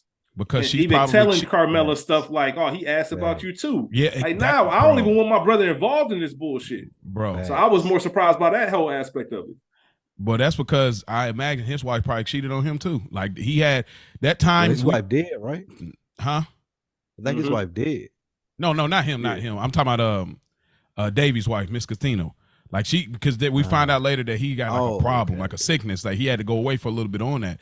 So I imagine like she probably looked like she might have looked over the fence. Like this ain't her first little, because she real casual about it. She been doing this before, yeah. So to me, that's how it come off. Now I ain't got no facts to back that, but you know, any of y'all deep Soprano fans, come on through. So Tony tries to set up something with AJ. He's trying to get this off. I've been trying to have some father and son time, and AJ's down with it. But AJ, he better go to the mall. It's going down. You know what I mean? Like we used to back in the day. And Tony don't really like it, but he respects it, and it is what it is. My question, what? I've never related to Tony so much in this because it's petty as fuck. What? Like I wouldn't want to react this way to my son telling me that he didn't want to spend any time with me. But I get it though. Like that's why I feel guilty about. Like I totally get it. Like, well, fuck him then. I ain't going to the swim meet or no shit like that, nigga. You ain't want to go to the mall with, but I don't have kids. Yeah. So I guess it kind of exhausts me a little bit. I know, yeah, because you think that, but then you realize it's like, okay. I get what but I get what Tony's saying though. No, like, bro, I pulled up. I'm trying to do all this dope shit with you. I'm Tony Soprano, like, and you want to go to the mall and fucking sit in the food court? Nigga, fuck you. Like, I ain't. You're wild. This is why we have you here. This is why you're here. You're hired. On top of that, for real, it's also that generational gap that Tony doesn't understand. He doesn't understand why you want to go to the mall in the first place. Like, that don't make no sense to me. And then he finds out he's going with a group of friends. All right, it's like a double date. Nah, we just saw it going up. Like, that doesn't make sense to Tony. He tells Melfi that, like, I don't. Back when we was coming up, it would be a date. Yeah. Like, I don't understand it's all hanging together in one big group, all this dumb shit. Like, all right, cool. Fuck you. Yeah. And you another product placement, Mo. Yes, the fishing pole. Another product placement. Thanks, Davey. And then you got to also think about the idea of what Tony uses the mall for. Tony uses this for get in, get out business transaction. Y'all want to actually stay here, bro? What y'all talking about? Like, nigga, I'm in the mall for a second to have a conversation. I'm out. Y'all want to go here just kicking it. I don't get it. You know what I mean? So, but this speaks to what y'all was saying too, the generational gap and, just not wanting to hang and stuff. But I mean, how dope is that? Your dad has we'll see later, but your dad has a boat. He wants to take you out fishing. That's fire to me. I ain't never been fishing, bro. I just think that's so dope. I agree. I'm on the same nature, and that's the reason that I look at it the way that, like, I empathize with Tony more than AJ. Yeah, like, nigga, if I had a dad that was coming to, like, hey, nigga, let's go fishing, like, oh, I would have melted right there in my spot, nigga. Let's go, tell me more. Well, hold on, because he got it, but we don't know the setup, like, because his dad just pops up with him. He already had plans, so you know how it is. Like, even though he hanging with his boy, it ain't you have those plans because you won't have a dad with a boat that's gonna teach you how to go fishing, nigga. Well, if I got a dad with a boat that's gonna teach me how to go fishing, and he's Tony Soprano as cool as he is, I don't give a fuck about the mall. Ain't nothing there for me, bro. But you hanging out with disconnect. But you're hanging out. I don't give a fuck about my friends. I don't even got friends that I like enough much for that. Bro. We ain't gonna do that though, because when you got plans, and you probably been planning this all week. Like, I'm excited. I'm about to hang out with my people. Like, I haven't had a dad that had a boat that was gonna take me out to show me this shit. Yeah, but that's the reason I went to hang with the friends. I don't think it's that, because you can have a great Here's dad. my thing, Mo. Here's my thing, Mo. Yeah, the activity that they have planned is not a big deal. That's something that's replaced. They don't have concert tickets where it's one night only. They're not doing no amusement park. They're not doing anything that's like a once every month, once every few months type of activity. It's we going to the mall to eat Mrs. Fields. We might catch a movie. We can do this shit tomorrow. Get some Miss Annie's, man. Some Annie pretzels, boy. Yeah, you know what I'm saying? We can do this shit tomorrow. Like, my pops don't always come up to me and say, let's get on the boat and go. And I got the brand new fishing rod that you was looking for last whatever Christmas or whatever. I got this right here for you, bro. Let's go right now. 2 years ago. I Thanks, don't Dad. care, bro. I ain't even got to call and cancel. Y'all catch me, call me and ask me why I ain't make it. Like, I'm right here on the boat with my dad and we fishing and shit. I got the big dog fishing rod. Like, yeah, like, but again, that goes for us. Like, I haven't had the dad presence in my life to be able to do that. So I'm speaking to that excited. Yeah. Maybe AJ looking at that like, well, shit, Tony around all the time. I don't really give a fuck. But it's different. I was just about to say, I will admit to the fact that I am looking at this from the standpoint of a grown man versus AJ's. Because I'm looking at it from the teenage mind, where I'm like, I'm sure teenage AJ is probably on that, but that he's also old enough to where going on a boat is cool as shit too. It's there. I'm not mad at it, but we do got a picture we see in season 1 of them going fishing. I believe, like, we seen him with the fish, and he was looking at him when he found out his dad was in the mafia. So it ain't like they ain't never been fishing before. So I'd rather do that with my dad. I get it, but I do also understand it's like the excitement of, like, I don't know what this is gonna turn into. I'm going with them, but they might invite so and so. They might invite so and so. This is about to be a thing at that age as a teenager. Like, I goes understand to what Tony was saying though. I'm AJ Soprano, bro. Y'all are supposed to be getting at me. I am supposed to be. I can tap out, do this with my dad, and because I'm AJ, whoever y'all get at the mall, whatever y'all got going on, I got that swag, presence, whatever it may be, where y'all gonna call me when I'm done. I ain't gotta make sure I'm there for every shit that y'all got going on. I'm AJ Soprano, and I think that's what Tony was trying to relay. You ain't gotta be there for the bullshit, bro. But he ain't really what he is yet. Just like Tony. Like, when we see, like, find out how he was as a kid. Tony trying to put that in his head though. Yeah, no, you're right. You're right. I agree. It'd be different if AJ was fucking something. True. You know what I mean? I mean, can he get in his position though? Like, Ali, like, give a break. Like, he trying to get in position. Like, though. Nah, man. If AJ was out here and about doing his thing, I think even Tony would have been like, all right, man, go ahead and do your business. Go ahead and do your thing. Go to the mall. Like I said, man, you want to sit at the mall. Yeah, you're a scrub. Y'all wild. Y'all are so you're a scrub though. Y'all acting like a scrub. Come on with me, so you'll be less of a I was scrub. a different kid from AJ though. So I mean, don't get me wrong. That too. He ain't active. We know. All of us was different kids than AJ, but it's like y'all acted like y'all didn't have those moments where it's like, I do want to hang with you, because he was with it, but he was just like, today though, you know what I mean? Like, that was it. He was just like, today I ain't never had no dad like Tony Soprano. That's what I'm saying. When he's father of the year now? No, but it's Tony Soprano. What does that even mean to AJ? That's the point, I think, in this scene. Even AJ in the scene should understand what that means. I'm going fishing with my dad, who's Tony Soprano. My name, all the shit that I do or my dad's done or whatever, it should mean more than me having to hang at the mall with y'all to recruit hoes. Y'all niggas let me know when y'all finished. This I'm man is AJ 12, Soprano. Y'all 13. call me. I can get y'all over to the crib. Like we can get like it's big shit that can be popping once y'all meet the bitches, but I ain't gotta go with y'all because I'm AJ. You putting a That's lot what on Tony. him. You are putting a lot on this That's what 13-year-old. Tony trying to get him to understand, though. Okay. All right. I like it either way. But we get Tony and Melfi scene, but it looks kind of dimly lit in there. It's a weird setup here. We get a different camera view too, kind of his 3/4 angle from the top, which was a very interesting shot. Interesting conversation between them two, and it's just this is where more of that psychotic Tony thing comes out. You'll miss it if this is your first time watching it. You know, you'll miss these things because we're led to walk in the mind of Tony, which is how we break down this show. But you see these things that he is saying, and there's this moment that Melfi has where it seems like she was happy at the subtlety of Tony feeling like he's going to lose his son. He's happy he's growing older, but he's going to lose his son. And it's this face she makes. Lorraine Bracco, shouts out to her, but it's this face she makes where she kind of sees the human side of Tony, like, wow, he actually cares about something that's not about that thing of theirs. And not so much that he's just a monster. But then he goes further and he kind of shows this psychotic angle. What did you get from this, Rich? This session from them two? You hit it when you were just talking, the human side of Tony. But I've been saying it all episode. This scene kind of, exemplifies that Tony just lives by a different set of rules. And he views himself as somebody, he doesn't deserve what's going on to him. He didn't do it because it's not a big deal in the world that he really answers to. So he doesn't understand why he has to pay a penalty in the real world for some shit that everybody handles the same way.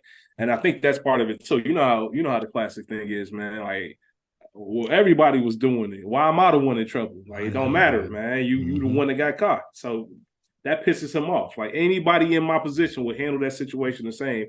And there's that part of him that knows he's upset with himself because he knows he shouldn't even been out there to begin with. Own worst enemy. Spike said it earlier. Like, I shouldn't have been out there to begin with. Furio was supposed to be there. Nah, I had to let this go because it's my people's.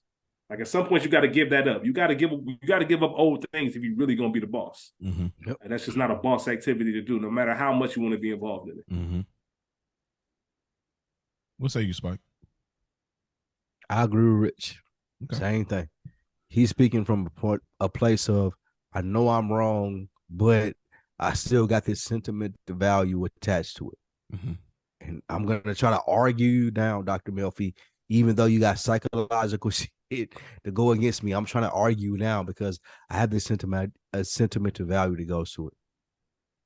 Yeah, I like that he just says, I just need to be around a little bit longer for my son. I love that. That was really beautiful. And I believe him. I really do. Not just he want to stay out of the can, but his whole thing, and that's all he, even in the end, he's like, that's all he really cares about. Like, you got to have a code. You got to have motivation. You got to have something to attach yourself to. That's the only way he can compartmentalize, even in this moment of being full blown in denial, which must be such a crazy weight because Tony has to be fake everywhere. This is probably the closest to real he can be. But even in this moment, he kind of has to be that way. So it's like, man, we go back to that season 1 college. I always talk about that little billboard, talk about wearing 2 faces. You can't wear 2 faces, one face to this way without eventually getting confused in like who you are. And Tony is going through that even in this very moment. So it's just great session from them too. Love it. And there's a lot of pauses there too. And so this is like, this is kind of dark, and we'll see the next scene that we'll have with them too. It's the opposite. So this one's kind of lingering and hanging around. The next one's going to be complete opposite session. But we get Paulie and Tony, they're back at Davies. And I wanted to call out first that tracksuit from Paulie was fire. That had to be like some some Charlotte Hornets joint or something, but that joint was fire with the purple stripes on one side, white stripes on the other. It was fire. But this was just a very interesting. Tony was just like, look, I'll just wait up. Paul is like, man, look. And he's like, man, we're doing everything we can. And I have to say, I really like Paulie in this episode, bro. But we'll get to that later. We don't see Seal as much. So we really starting to see the chops from Paulie why he was moved up as 2B. You know what I'm saying? With Seal being 2A. But what did y'all get from this small scene with Tony and Paulie, and then even the conversation with him and Davey? You know what? I just realized that going back to that scene earlier when Tony was out at 1:20 in the morning, Tony laying low. He don't want the feds to come in the middle of the night and take him away just in case that, the witness is found or something move forward. It just dawned on me, like, that's why he's spending so much time in these late nights at this store. Plus, it's a good way to keep his mind off of things because he going through it, just knowing that he in this position anyway. Yeah. But, Tony's taking all the airline tickets, which I thought was hilarious, but he sees Davey sleeping there. And it's another humanizing moment for Tony. You know, he talks to him about the first time he met him. He transferred him in the 10th grade. And when Davey tries to do it to him, he flips on him, like, don't reminisce on me. But it takes us back to the younger Tony, the same way that conversation P had with AJ did. You know, this is Tony, he came to the hospital every single day to see my sister, just as much as me and my brother. You know, it shows that different side of him. And then we also get the infamous moment of why'd you let me in the game? Tony said, man, I knew you had the business. That's my nature. Scorpion in the frog. In the frog, excuse me. Also explained to him how it works. This is how guys like me make a living. This is my bread and butter. Davey starts crying. Tony walks away because he knows, like, man, you just ain't built for this. But it's really just a whole, I saw you a mile away. I saw you a mile away, and now look at you. Like, this is just what it is. Yeah. And this is my job, and this is what I do. And the craziest thing that Tony does here in this interaction with Davey is, like, he's trying to relate to him. Davey's sleeping right there in that tent, and he's like, bro, yeah, I know what you mean. It's hard for me to go home too. And there's no possible way that Davey can understand that. Like, bro, you're on the top of the world. You're the mob boss. You got all of this shit going on. Like, you're literally taking my business, ruining my life. But you're telling me it's hard for you to go home? How is that possible? And I think it goes a long way to the way that Tony looks at himself versus how people look at Tony. Like, Tony thinks that he's an everyday man. He thinks that he's one of these dudes that can relate to Davey sleeping in the tent. Oh, I've lost my whole business. Oh, all this shit, it's working out bad for me. Tony feels the same way, but it's not that way for him, for people on the outside looking in. Any one of us three would look at Davey and be like, yeah, he fucked up. He bullshit. But if we look at Tony, we'd be like, nah, bro, you good. What makes you want to stay there at the clothing athletic place and not go home? But to Tony, it's normal. He's like, oh, well, shit, I feel the same way you do. And that's crazy. That's one of the biggest things about this show, as far as how Tony looks at himself versus how the whole world views him, and even the whole ending, which I'm sure we'll get into once this program ends. Like, how the show ends and how Tony is thinking of himself right here in this moment has a lot of correlation to each other. Absolutely. Tony, again, there's this thing, he has a real issue about people reminiscing over him. Richie talks about, I remember you and my kid brother, my little nephew, like all these, he always has an issue with, like, people reminiscing over, because he's like, this is who I am now. But he still likes to reminisce. So it's just that weird thing that Tony has. But to me, the thing I always think about when I see this is, like, I always think about Alonzo from Training Day. You've been planning this all day. I've been planning this all week, son. Huh? All day. Yeah. Joe Budden voice. Yeah, that was just a good scene. We get AJ, and we find out he's on the swim team. This is pretty cool. He's at the swim team joint, and he finds out that Tony wasn't there. He's like, oh, okay, well, whatever. He almost came in second place. He has no idea what it's like to be number one. And so, if that doesn't fucking define AJ, the highlight of his fucking Almost. life, I almost came in second place. That describes AJ to a T. boy, go ahead, man. Just That's cook. his life. Cook, man. Go ahead. Nah, that's Nah, it. ain't nothing to That's his say, man. life. That's it. That's it. That's AJ. Yeah, that's it. Okay. Yeah. To add Highlight any of more his to life, it man. would be doing a disservice. That's AJ. That's true. We'll keep it as simple Almost as that came in was. second place, and he was so excited about that. I was so excited, yeah. But to AJ's defense, he deserves some regularnness. Like, anyway, we'll get to that. Loser, man. I'm more shocked he on the swim team. I thought it was dope, honestly. I did. It was a good change of pace. I just wouldn't expected that. Yeah, me neither. I was like, oh, this is cool. We see him in another sport later on. Yeah. But swim team is just a sport I wouldn't have guessed. And we saw him at the batting cages. It just didn't seem like he had any kind of a doubles back. Yeah. The swim team thing doubles back. See, I wish, back. and we can move on, but I just wish. Yeah. This is where I wish AJ had some kind of way with the ladies, though. I wish that was AJ written ain't in got there. No type of way with shit. He ain't had nothing, but that's what I'm saying. That He could have. ain't They got didn't shit. give him really no redeemable qualities, Nothing. and then they wonder why He ain't nobody got likes him. shit. And I talk about that in an last episode. But it's like, I wish that would have been like AJ, man, he dumb, or AJ just be lost, but man, he showed how to pull women. Because then it makes sense. Oh, you going to the mall, you on a play. Oh, you on a swim team, you on a play. Nope. It all makes sense. It lines up. But it's like, bro, you AJ. just ain't shit, nigga. I know, man. I don't get it. I don't know why would y'all Tony drops off he drops off a crazy bag, 400,000 to the attorney. He basically says, yo, something happened, get us the car every week and until it runs out. And then the attorney's like, hey, yo, what happens when it runs out? Don't worry, you'll keep yours. Like, I'm not asking you for nothing. And so they're really putting the stakes high here. This almost could have been a finale. This speaks to the bag. They're turning a corner here. This could, man.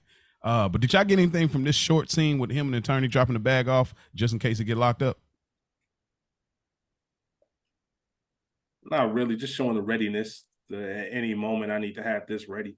Mm-hmm. It reminds me of the earlier scene with them too. They're both very good at what they do. Mm-hmm. Here's if I gotta run, here's 400,000. Here's the rules. Here's the instruction. I know my wife. I know what she's gonna do. Like, just laying it all out. Okay. Yeah, I think it was good in the sense of 400K. That's okay. But where Tony is in his place in the game, I think that it goes a long way for saying, hey, this is what I'm giving to make sure that Carmelo's okay. But I don't think that that's a good retirement plan either. She's going to need more than that. Mm-hmm. And he speaks to that and saying that she's smart, knowing that she'll be able to know what to do with this money. So if she comes and asks for more, give it to her. I think it goes along with it. So where Tony is in the game versus where we joined him at. Yeah. Like he got enough to be like, I got 400K to get to the lawyer and can still be able to do what I need to do. Yeah. Tony is big dog in it now. Yeah, man.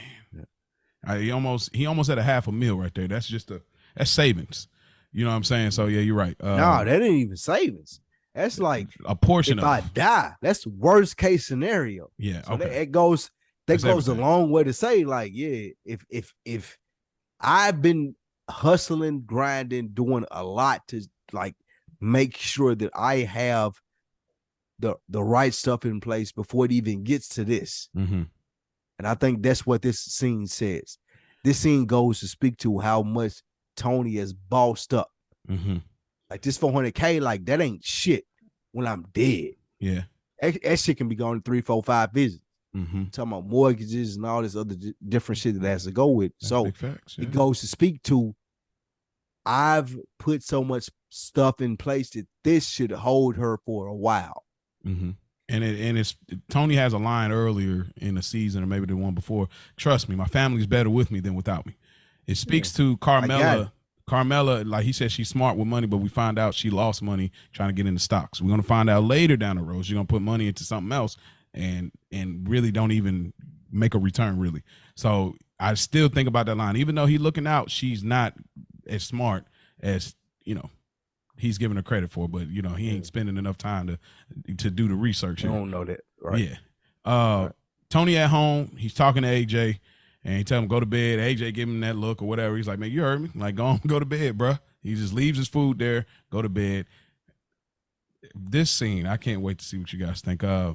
Carmela's like, yo, you know you're supposed to be at the swim meet today, and he's like, oh man, I forgot about it, which is a given. I mean, he got a lot on his mind, and words of Big P. But Carmela just gets super heated and goes for Tony. He's like, what's the matter with you? Almost halfway laughing, grabs her, tosses her to the couch, and then she runs upstairs like a little baby. I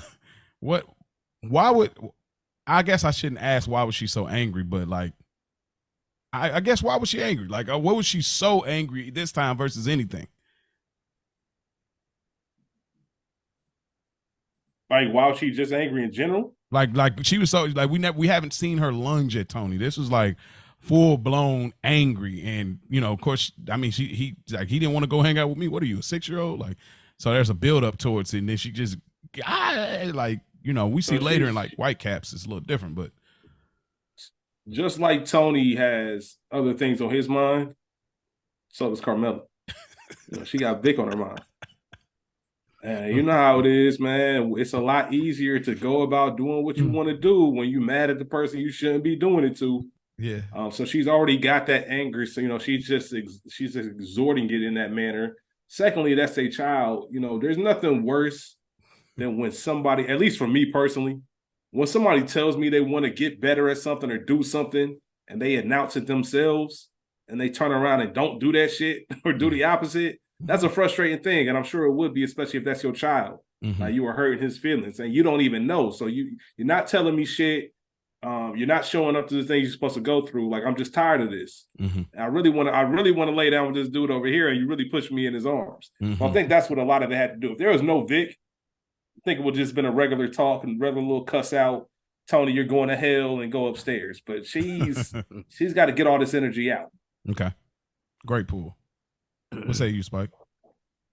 It's like she wanted him to understand, like, whoever Tony Soprano is out in the streets or amongst the mafiosos, I don't care. It doesn't matter to me. That's still not doing enough for this family. And I'm going to challenge you on what you say is correct, what you say is, oh, I should be doing this, and it's not registered enough. Like, Carmela in this sense is like, I want to be seen. I want you to understand that being Tony Soprano for Paulie or Seal or Christopher, it's not enough. This family still needs more. And I think it was a great job.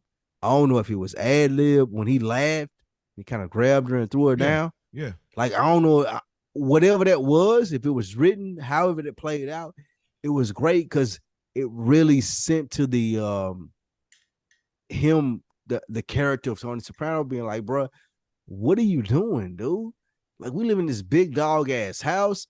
We got all of this stuff that anybody in your position would dream for, but yeah, I'm walking in the house and you trying to fight me. Like, what the fuck is going on? Like, it's almost laughable that you and I are having this conversation. And his reaction to that, I don't know, again, if it's ad-libbing, if it's just James Gandolfini being Tony Soprano, or if it was written into the script. However, it was great acting or great writing, whatever it may be. But it's like, what are you on right now? We up. Like, ain't no reason that you should be acting like this. And we all as men know, we get this. Like, you in a relationship, you're like, bro, like, what are you tripping about? Everything is laced. You had a good night. All the shit is cool. All the shit you asked for, your little Instagram pictures that you asked for, all that shit is gravy and you're good, but yet you're still tripping because of what? I don't get it. And that's like, Tony played that shit perfectly. Yeah, he did. One of my favorite things about this scene is the no pulp orange juice. He pulls out the no pulp. The no pulp. Come on with the no pulp. See, that's why he's so angry. Yeah. Small shit for me. It's the little things. You're still tripping, but it's small shit for me. Still. Right. It's not the one I like. I hate that. Yeah. It's not the one I like. And then later that night, we get Meadow stumbling in, getting drunk, coming in all hours of the night. I can't help it. I can't let that line go. And Tony just says, "Hey man, everything I do for y'all. I want you to know that." They say you like Carmela, but you're all me. And she's getting ready to walk off, and she says, "Dad, sometimes we're all hypocrites." I think this is like a definitive line for the whole series of The Sopranos. And it's a definitive line to human nature in general. I love it. Anything y'all gather from that interaction between them two?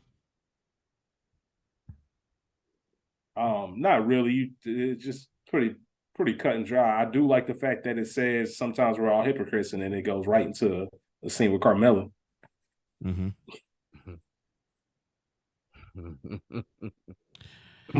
Okay.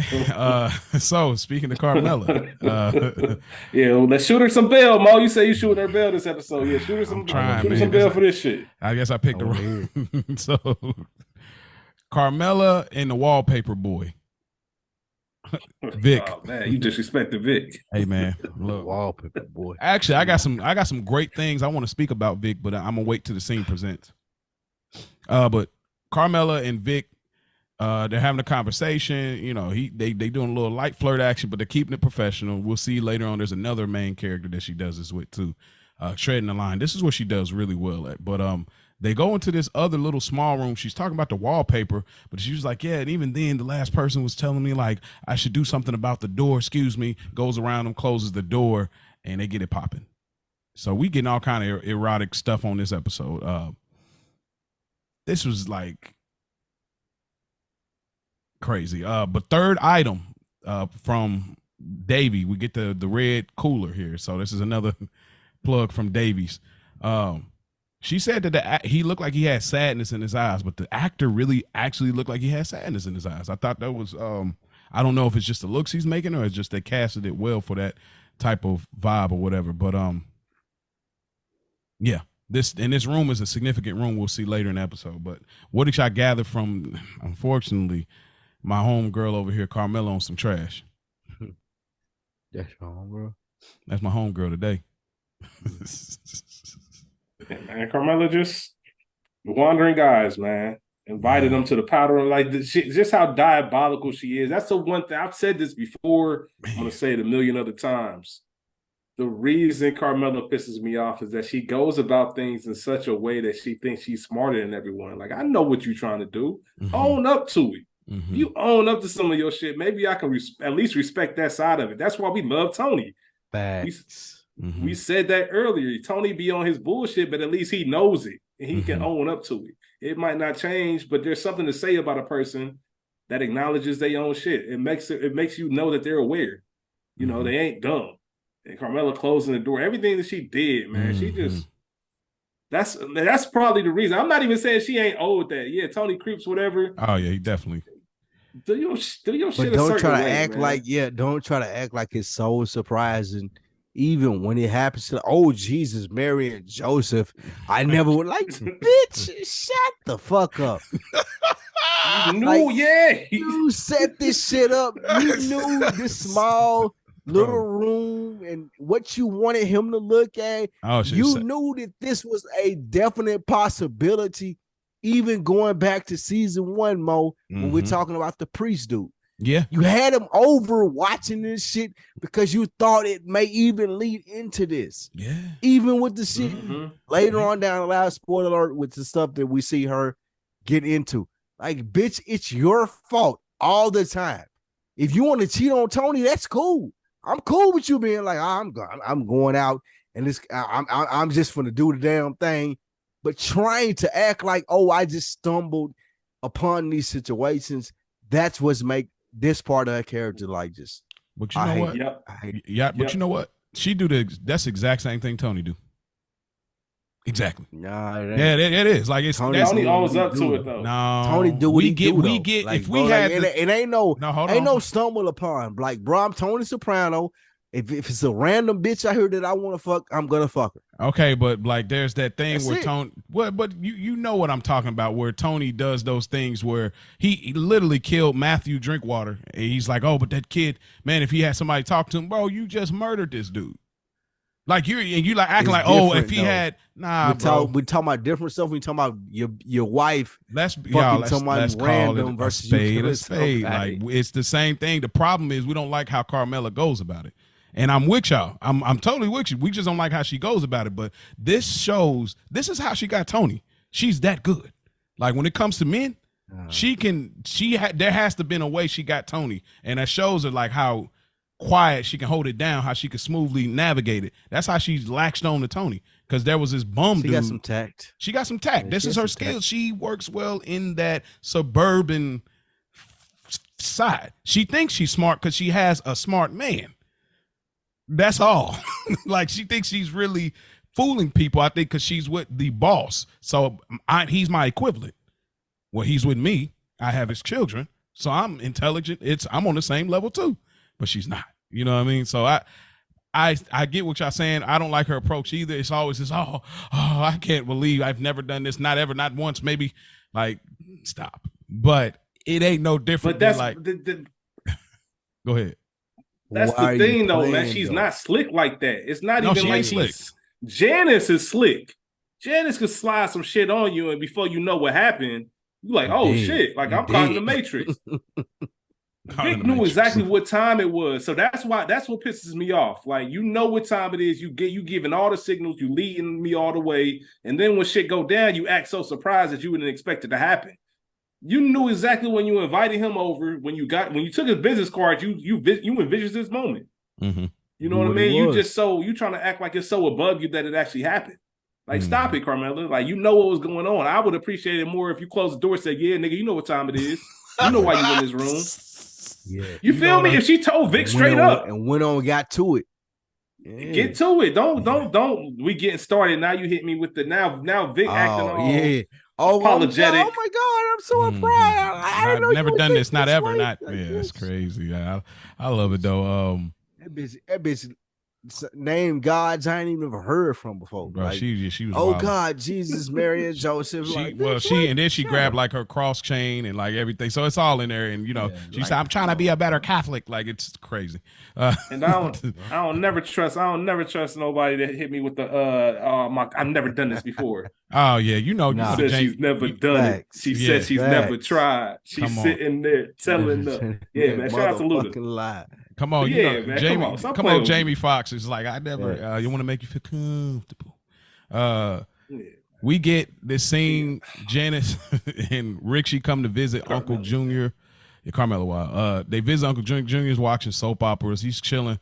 Richie putting the play in action. It's not working, but he's definitely going for like, hey man, didn't you?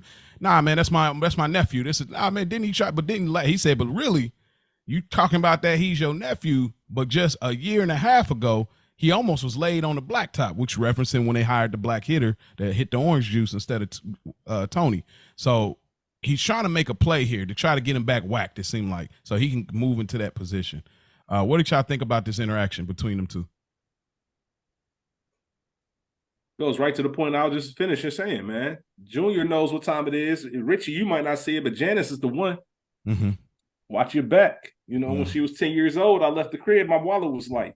Wallet was gone. You know, everything that these conversations you having with me now, Junior saw it a mile away. I know who put the battery in your back. Mm-hmm. Watch your back, because it might not go the way that you think it should go. Yeah. And Junior, you know, being self-righteous, you know, in my house, you bring this to me in my house, which I feel him. Yeah, I feel Richie too. Like, bro, we both know what type of time you was on. So don't sit here and act holier than thou either. Yeah, yeah. And you old school, nigga. I'm old school. Old school. Yeah. Yeah. Like all this shit you talking about with Tony that won't fly. You see through it, and it ain't good businesses. I'm even more so old school than you are, nigga. And I think it was a great, like, very subtly, Junior put this shit on him, and he understood it. And this might be a character trait we realized. Remember, we were questioning in Boca, why is Junior, why ain't he got nobody? Like, he ain't got no kids, he not married. What's the situation with this guy? This is probably why, because he has a thing about women and like them getting in his ear in some kind of way, even though we know he kind of lacks in other areas in the bedroom. But this might be a character trait that we're learning about him because he seems to be able to read immediately. Now I don't trust that niece of mine. And then we get it's a rap and don't be with that bullshit. Yeah, and then and he stays with that energy with her, which I love how they do that. It's kind of that Seinfeld and Newman thing where you kind of wonder like, what is this issue between you two? Hello, Newman. Hello, Seinfeld. So it's an interesting thing. We of course remember when earlier in the season her mother was telling the nurse about, when I left, she was, on some trash as well. So it's like we keep getting these little hints of it. But yeah, we get Meadow opens the mail and so hold on real quick, man. My bad, not to cut you off. I just want to shout out the black kid washing Junior's car. Come up on the oh, how could I forget that? They the stray bullet of racism here, just always like listen, dog. That nigga try to put Junior in the LA Gears, bro. How disrespected would you feel if a nigga came to you and be like, I got these shoes for you that light up? Like, nigga, you serious? They're from Davey. Yeah. This is from another my swag out. Yeah. You ain't take my swag out nowhere in the sense you think I'm gonna wear light up shoes, nigga. That's crazy. A senior citizen with light up shoes is crazy. What? He said I would give it to the little Haitian boy. To wash my car. Man, that's even the little black kid to wash my car, man. Even Junior just watching soap operas, Bold and the Beautiful. Yeah. Upset that he missed what happened. Days of our lives and shit. Yeah, they show you. Upset that he missed the line. Is she pregnant? Oh man, this one's she's something. She fucked an arts investigator. Try to give me some LA Gears, thinking I'm gonna wear them. Yeah, this the action for him. Junior so far removed from the real life, from the life right now. Like it just shows. Yeah, it does. Meadow, we realized she opens her letter and she got into Berkeley. She also got into New York University. And we're gonna tie this into the next scene because it kind of goes into it. She goes and visits Livia and tell her, hey, these are the places I got into. This is where I believe Chris Fallone, shouts out to him that hit us up, was talking about the wait list. This is where I believe he gets that information from this scene. But what did y'all gather from her just popping up, basically getting her money from grandma and pulling out, man? Exactly how it works. Okay. Spike. Exactly how it works. Grandma said she was gonna give me some bread if I got into these colleges. I got into them. I did it, and I'm here. Give me my money. I'm on my way out. Thanks. And it goes to speak to what Tony said in this conversation that he had with her. You just like me. How can I manipulate the best out of every situation for me? She's just like Tony. Yeah. Great pool. Yeah. Great pool. Yeah, she came to collect. Come on with it. Yeah. So Vic calls Carmela. She's in the daze, just chilling in that little, in the little room or whatever. And she gets a call from him and she's setting it up. Now the play is going down. I can't even remember what the phrase was I said that y'all kept laughing about, but the wetness is happening. I don't know. The drip is happening. Oh, the drip is happening? The drip is happening right now. It's in effect for her. She calls him. They setting up a play. Like he just lightweight. She like treading. All right, come through. Got a great plan. It's like, hey, how about you send, why don't you send a Hispanic homie over to the other spot and you come through alone? I'm like, oh yeah, okay, cool. So that's the play right now. Anything else y'all get from that phone call? Meadow. Like Tony told her earlier, nothing gets past you. Meadow came in that room. She knew exactly what it was based on the conversation, the body language change. Don't nothing get past Meadow. She peep everything, even if she says something or not. Facts. That is Tony. You're right. That's Tony.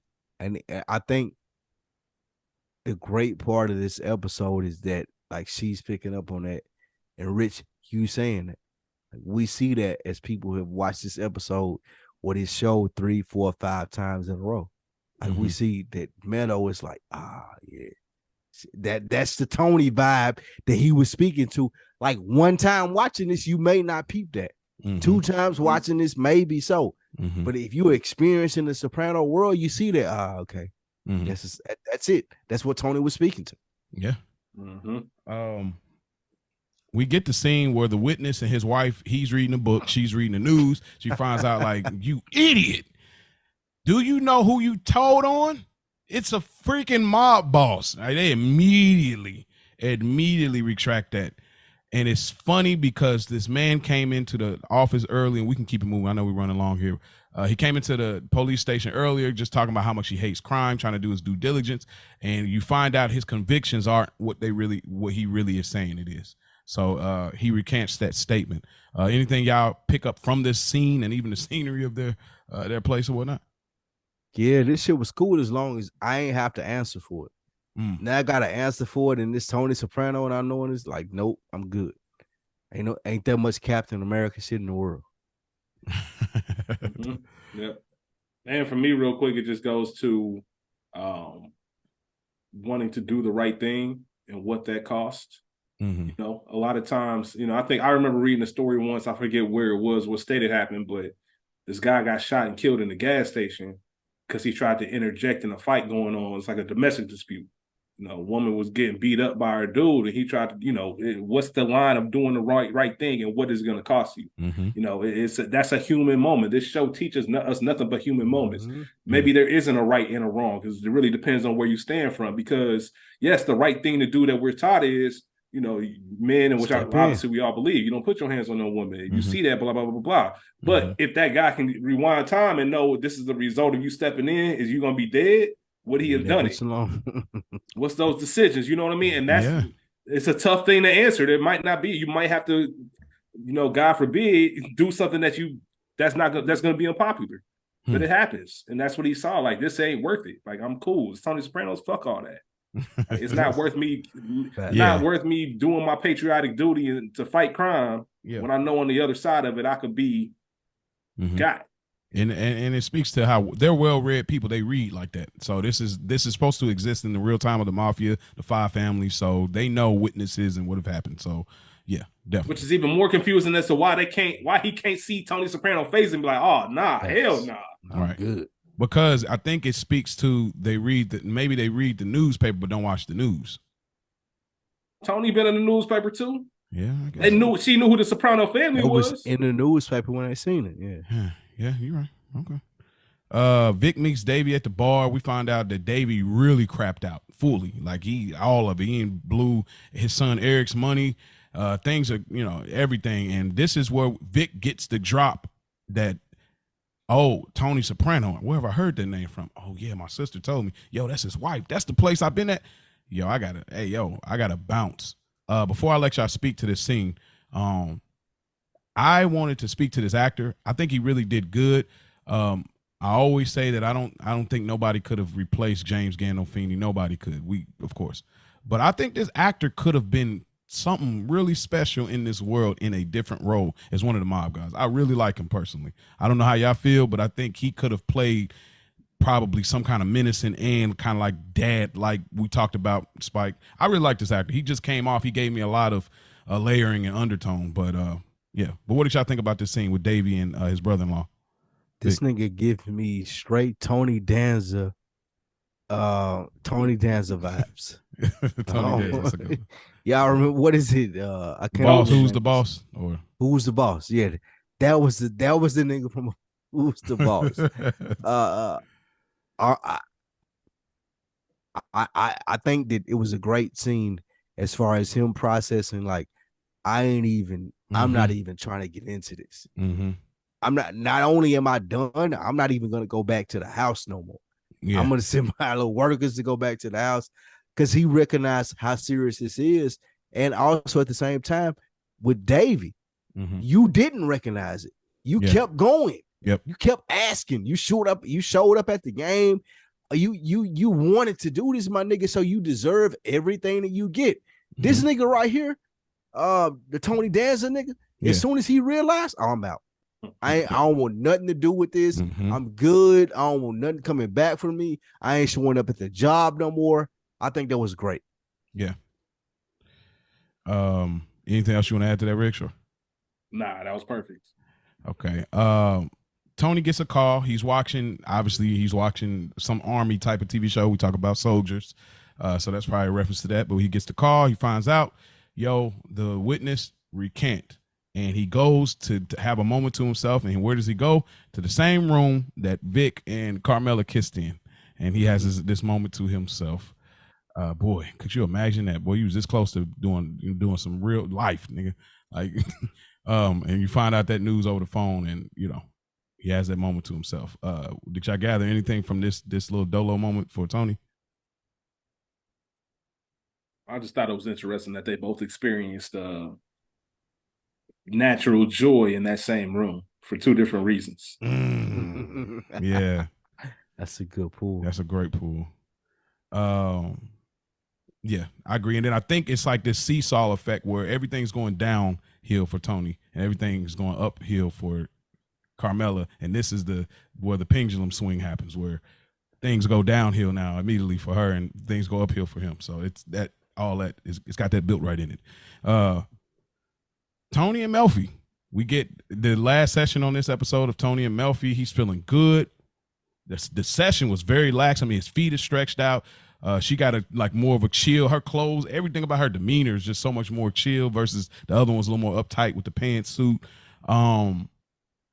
But he talks about the fact that she reminded him of the woman that he met in Commendatory, the witchy broad, and which is funny because he did the same thing in that episode, trying to him remixing words or whatever. But what did y'all gather from this scene? Spike Lee. I think it was accurate. Tony being kind of like he had too much of a swag that he shouldn't have had from the shit that happened in this episode.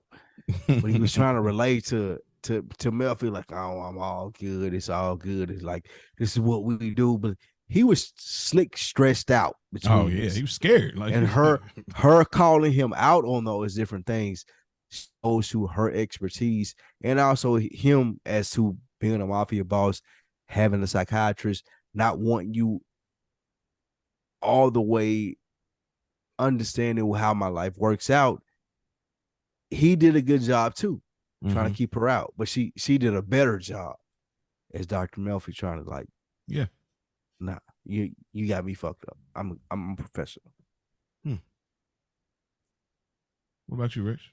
Yeah, Tony just finding a different layer as well. He mentions the whole own worst enemy thing. He thinks that he cracked everything as far as it comes with the actual therapy thing. He thinks he's making some headway, and Dr. Melfi's like, it's kind of superficial. And then he just gives himself a pat on the back. Okay. He got a big win in his world. Yes, it's like, you know what? I'm gonna reward myself, man. I'm done. I don't need any more of this. That's the thing that I think that's key. He didn't say I don't want to do this. I don't need this anymore today. So he felt like he conquered everything, and it's just so crazy how he flipped from being a complete mess to what he is now. Yeah, I agree, and I think that I've been spending the last few days thinking about all of the things. I don't want to think about nothing else right now. I don't even have me thinking. I thought I was going away for 20 plus. Come on, I'm good. We don't even got to go no more deep dives today. So it speaks to versus the other one, like he was just hanging on to the session. So it's right. That's a great pull. Tony visits Beansy and he drop off $50 grand. I just got a quick question. What was this about? Where did this come from? This whole Beansy setup. I was so confused. I was left field about this. What is this? Tony's just trying to make himself feel better. Okay. Tony knows at the end of the day, Beans is in his position because of somebody in his crew. And that's just a way for Tony to be able to sleep at night. That's why he's so adamant about him taking that money. I don't care what you do with it, but take it. Similar to Alonzo in Training Day. When they do the hit on Roger, tells Jake, I don't give a fuck. Don't burn it. Barbecue fried. I don't give a fuck. Just take it. It's going to make everybody feel better. That's gonna make Tony feel better. Beansy takes that 50 grand. Pool. That's a great pool. You know what? Same thing. I agree with Rich. Just it don't matter where this came from, what it means. Just take it. Yeah.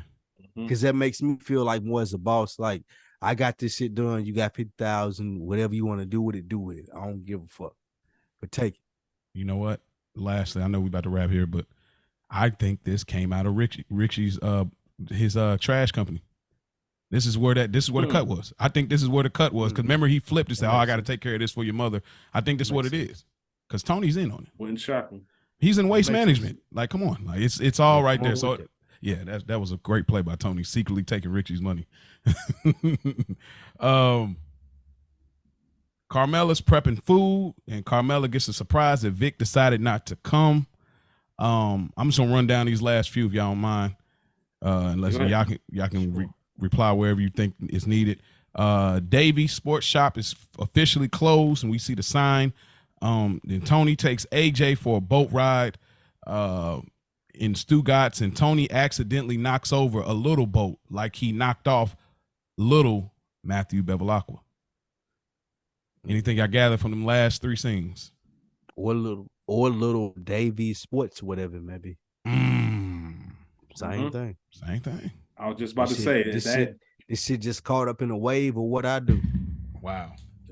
That was symbolism for Tony's whole life. I got the bigger boat. I got the bigger card. I can run over your shit, flip your whole shit over, fuck up your entire day, your entire life. And I'm just gonna keep on going like nothing happened because that's how my world works. You got the world literally by the balls. His boat is called Stugatz. Come on. Yeah, you got that. And the fact that Carmela, she was expecting, she had a little get up on. She was expecting Vic. As I said it earlier, Tony's reputation with the mob saved him in so many ways. On one hand, it stopped somebody from stroking his wife. On the other hand, it stopped a witness from coming forward to put him in jail. Like all of this, like this is the ideal world of Tony Soprano. I can go through all the shit, but the fact that I am, my name is my name. Man, you get what I'm saying? Yeah, I can still come out on top regardless of the situation. Yep. Okay. Well, that is our episode, season 2, episode 10, Bust Out. We are officially done reviewing it, but before we get out of here, we like to make sure we leave our reviews. That's what makes it good. And shouts out to Bricks V. He be leaving his reviews too, so shouts out to him. So, Spike, I'm gonna throw the ball in your court. This episode, what do you rank it? Is it a made episode, a good earner, or just another envelope? Made. This might be your first made. Nah, this ain't your first made this season. Why is it made? I think it goes a lot to the thought process of Tony, where we are in the game with him, how most people should understand his thought process. From Dr. Melfi to Carmela to my man that owned the sporting goods store, Davey. Like, it's just, you guys should get where I'm at with this now. We 2 seasons in, with 10 episodes. It's 30 episodes now. Like, this is what I do. I am Tony Soprano. Yeah. Him explaining this shit to Davey as to like, yeah, this is how I eat. That was great to me. Okay. Rich, what say you? I'm a good earner for this one. Okay. Good earner episode. The inner workings of, we see the gangster shit, we see the business being handled, but the actual commerce, this is how we actually put money in our pockets. This is like the Super Bowl for us. We got a sporting goods store. What? All right, bet, run it up. Just that in and out, like I said, the duality, the humanization of Tony versus, his world versus the world that the rest of us live in. All of that combined together. You had the Carmela aspect. We kind of get to see her a little bit out of character. Yeah. And that whole dynamic, just Tony really battling with trying to be a better person, but knowing who he is at heart. They had so much great stuff that they showed us, so much great dialogue. And Tony came out on top once again. Okay. This is a made episode for me. It's back-to-back made, so we starting to cook. Spike, I don't know what maybe we'll ask at the end of the season because you weren't here last week, but I would like to definitely know what your rating for last episode was, from somewhere to eternity, nowhere to eternity or whatever, but we'll get to that another time. But it's a made episode. It covered everything, and there was just so many moments. I don't have to harp on it too long, but it's a made to me. It's really untouchable. Everything they covered, everything they did, all of the Tony focused lines, and we didn't even have Chris in this episode was still fire. So yep, no Chris, no Sil, no Bobby, no, no. So yeah, good honor award. Who do you give the good honor award to Spike Lou? Tony. It's very rare that you give it to Tony. I try to stay away from that because, of course, he's the main Yeah. Protagonist of the episodes, but he did his thing, man. Weaving in and out, being able to share his point of view or perspective, and as a viewer, being able to look at it and be like, yeah, I agree with that. Mm. He did his thing in this episode. Okay. What about you, Same. Rich? Tony, Tony, gotta go man, with it. I try to be creative and not give it to Tony. I really try to dig deep and find a reason for another character to get it. There's Yeah. no denying it, man. It's Tony all day. Yeah. Yeah, you're right. The reputation. I'm gonna take it left. I'm going Vic, man. Vic literally changed his whole life in a bar. Like just by hearing Davey say, "Yo, Tony freaking Soprano took he literally out of there. His life would have been totally different if he showed up the next day with Carmela. But that man knew right there on that spot. There's how many moments we've had in our life. It's like, boy, if I was there. So yeah, I got to give it to Vic, man. He a one-off character, but I got to give it to him on this one. Broken Balls Award. I think this is kind of clear, but I see where we go with it. Spike, who you get a Broken Ball Award to? Dave, definitely Dave. Come on, bitch ass nigga. You did all that. I like this was so satisfactory to me from the other episodes of him trying to debo into the card. Happy Wanderer, yeah. Yeah, me using the relationship to aid my gambling addiction. Yes, it was Davey. All right. What about you, Rich? All right, so I gave it to Richie. Davies, like I said, that one was a little bit too on the nose for me, so I went digging. Richie been struggling all episode, man. We find out he's getting paid double, or he's getting charged double for the garbage runs. Yeah. Tony don't respect him. Your girl don't respect you in the position that you hold. Junior don't respect you. Yeah, Junior don't respect the play you're trying to make, because you are from the old school. Now you swimming in waters that you're not used to. So you're trying to go around Tony and really put out a hit on him. That gets shut down. Luckily, it's Junior, and it don't go further than what it needs to. Nothing that you try to obtain works in this episode, and you kind of realize that you stuck in this rat race. You stuck in this hamster wheel. There's nothing that's really going to change for you at all. Yeah. So I think that mentality and that, by the time I actually got some balls to change my situation, now I realize I can't. So what do I do next? Like, Richie's just stuck. He is now where you he can't is. leave. There you go. Now you just can't leave. I gotta go Davey too. Yeah, definitely. I gotta go Davey. I mean, you starting off, you have your shop. At the end of it, they putting the for sale sign up. Come on, it's just skipping. Like, you out of here. You are out. So yeah, I can go more into it, but we long-winded here, so it's all good. Lastly, Spike Lou, what is your favorite moment of a fire episode like this? When they ordering the they ordering the coolers. And Richie was like, he was explaining to him, like, bro, it don't even matter. Like, I don't give a fuck if they charge you extra for the blue ones. I can get them to be sold by the random what do you say, Nigerian on the block? Nigerians, yeah. For $3. That shit was great because it showed to like the different type of racketeering schemes that they're able to do and make money off of. Richie showing that he an old school nigga. Like, it ain't gotta be no stock shit. It ain't gotta be no trash shit. It can be as very simple as, oh, I'm gonna get this nigga for these coolers, and I'm gonna go sell them on the block because ain't nobody else thinking about it. That shit was fire to me. Yeah. All right. What about you, Rich? What's your favorite moment? That's the same for me. The bust out scene, just showing us how that works. Because if you didn't know any better, you wouldn't know. Like, so they made it very, very, very clear how this whole operation works. Even when Vic was trying to figure out, hold on, my sister Christine owns the store. How's nigga? I don't care whose name is on that paperwork, bro. We getting ours. Yeah, that's just how they maneuver, because they get ignorant with it. They order stuff that sports stores don't even sell. Yeah, stay on the phone. It's like a telethon. Yeah, or a telemarketing thing, man. You stay on the phone, you keep ordering. You got a line of credit? Okay. We got to run it all the way immediately. We running all that credit. There's going to be not a penny left on that credit line. Like, I just love that moment, and just Davey realized he was stuck, and everybody looked at him like it was normal. Like, all right, cool. This is what it is. Pay us or do what you're doing. That's big facts. And to turn in 400 grand to your lawyer, and Davey only owed you 45 grand. It's crazy. And you really getting that bag. My favorite scene to wrap up is the Janice sex with Richie. I love the whole scene. I think it's good to see Janice. We don't really see Janice in no more kind of attractive areas in the show to me. I don't think they really harp on it, so it's good to see her in that element. It's a funny scene, and then her whole thing, she said, exotic men with power or exotic to me. I'm attracted to that. So I thought that was a great gem. I didn't get to mention that during the review, but that's a great gem. So the Janice sex scene with Richie is a classic moment.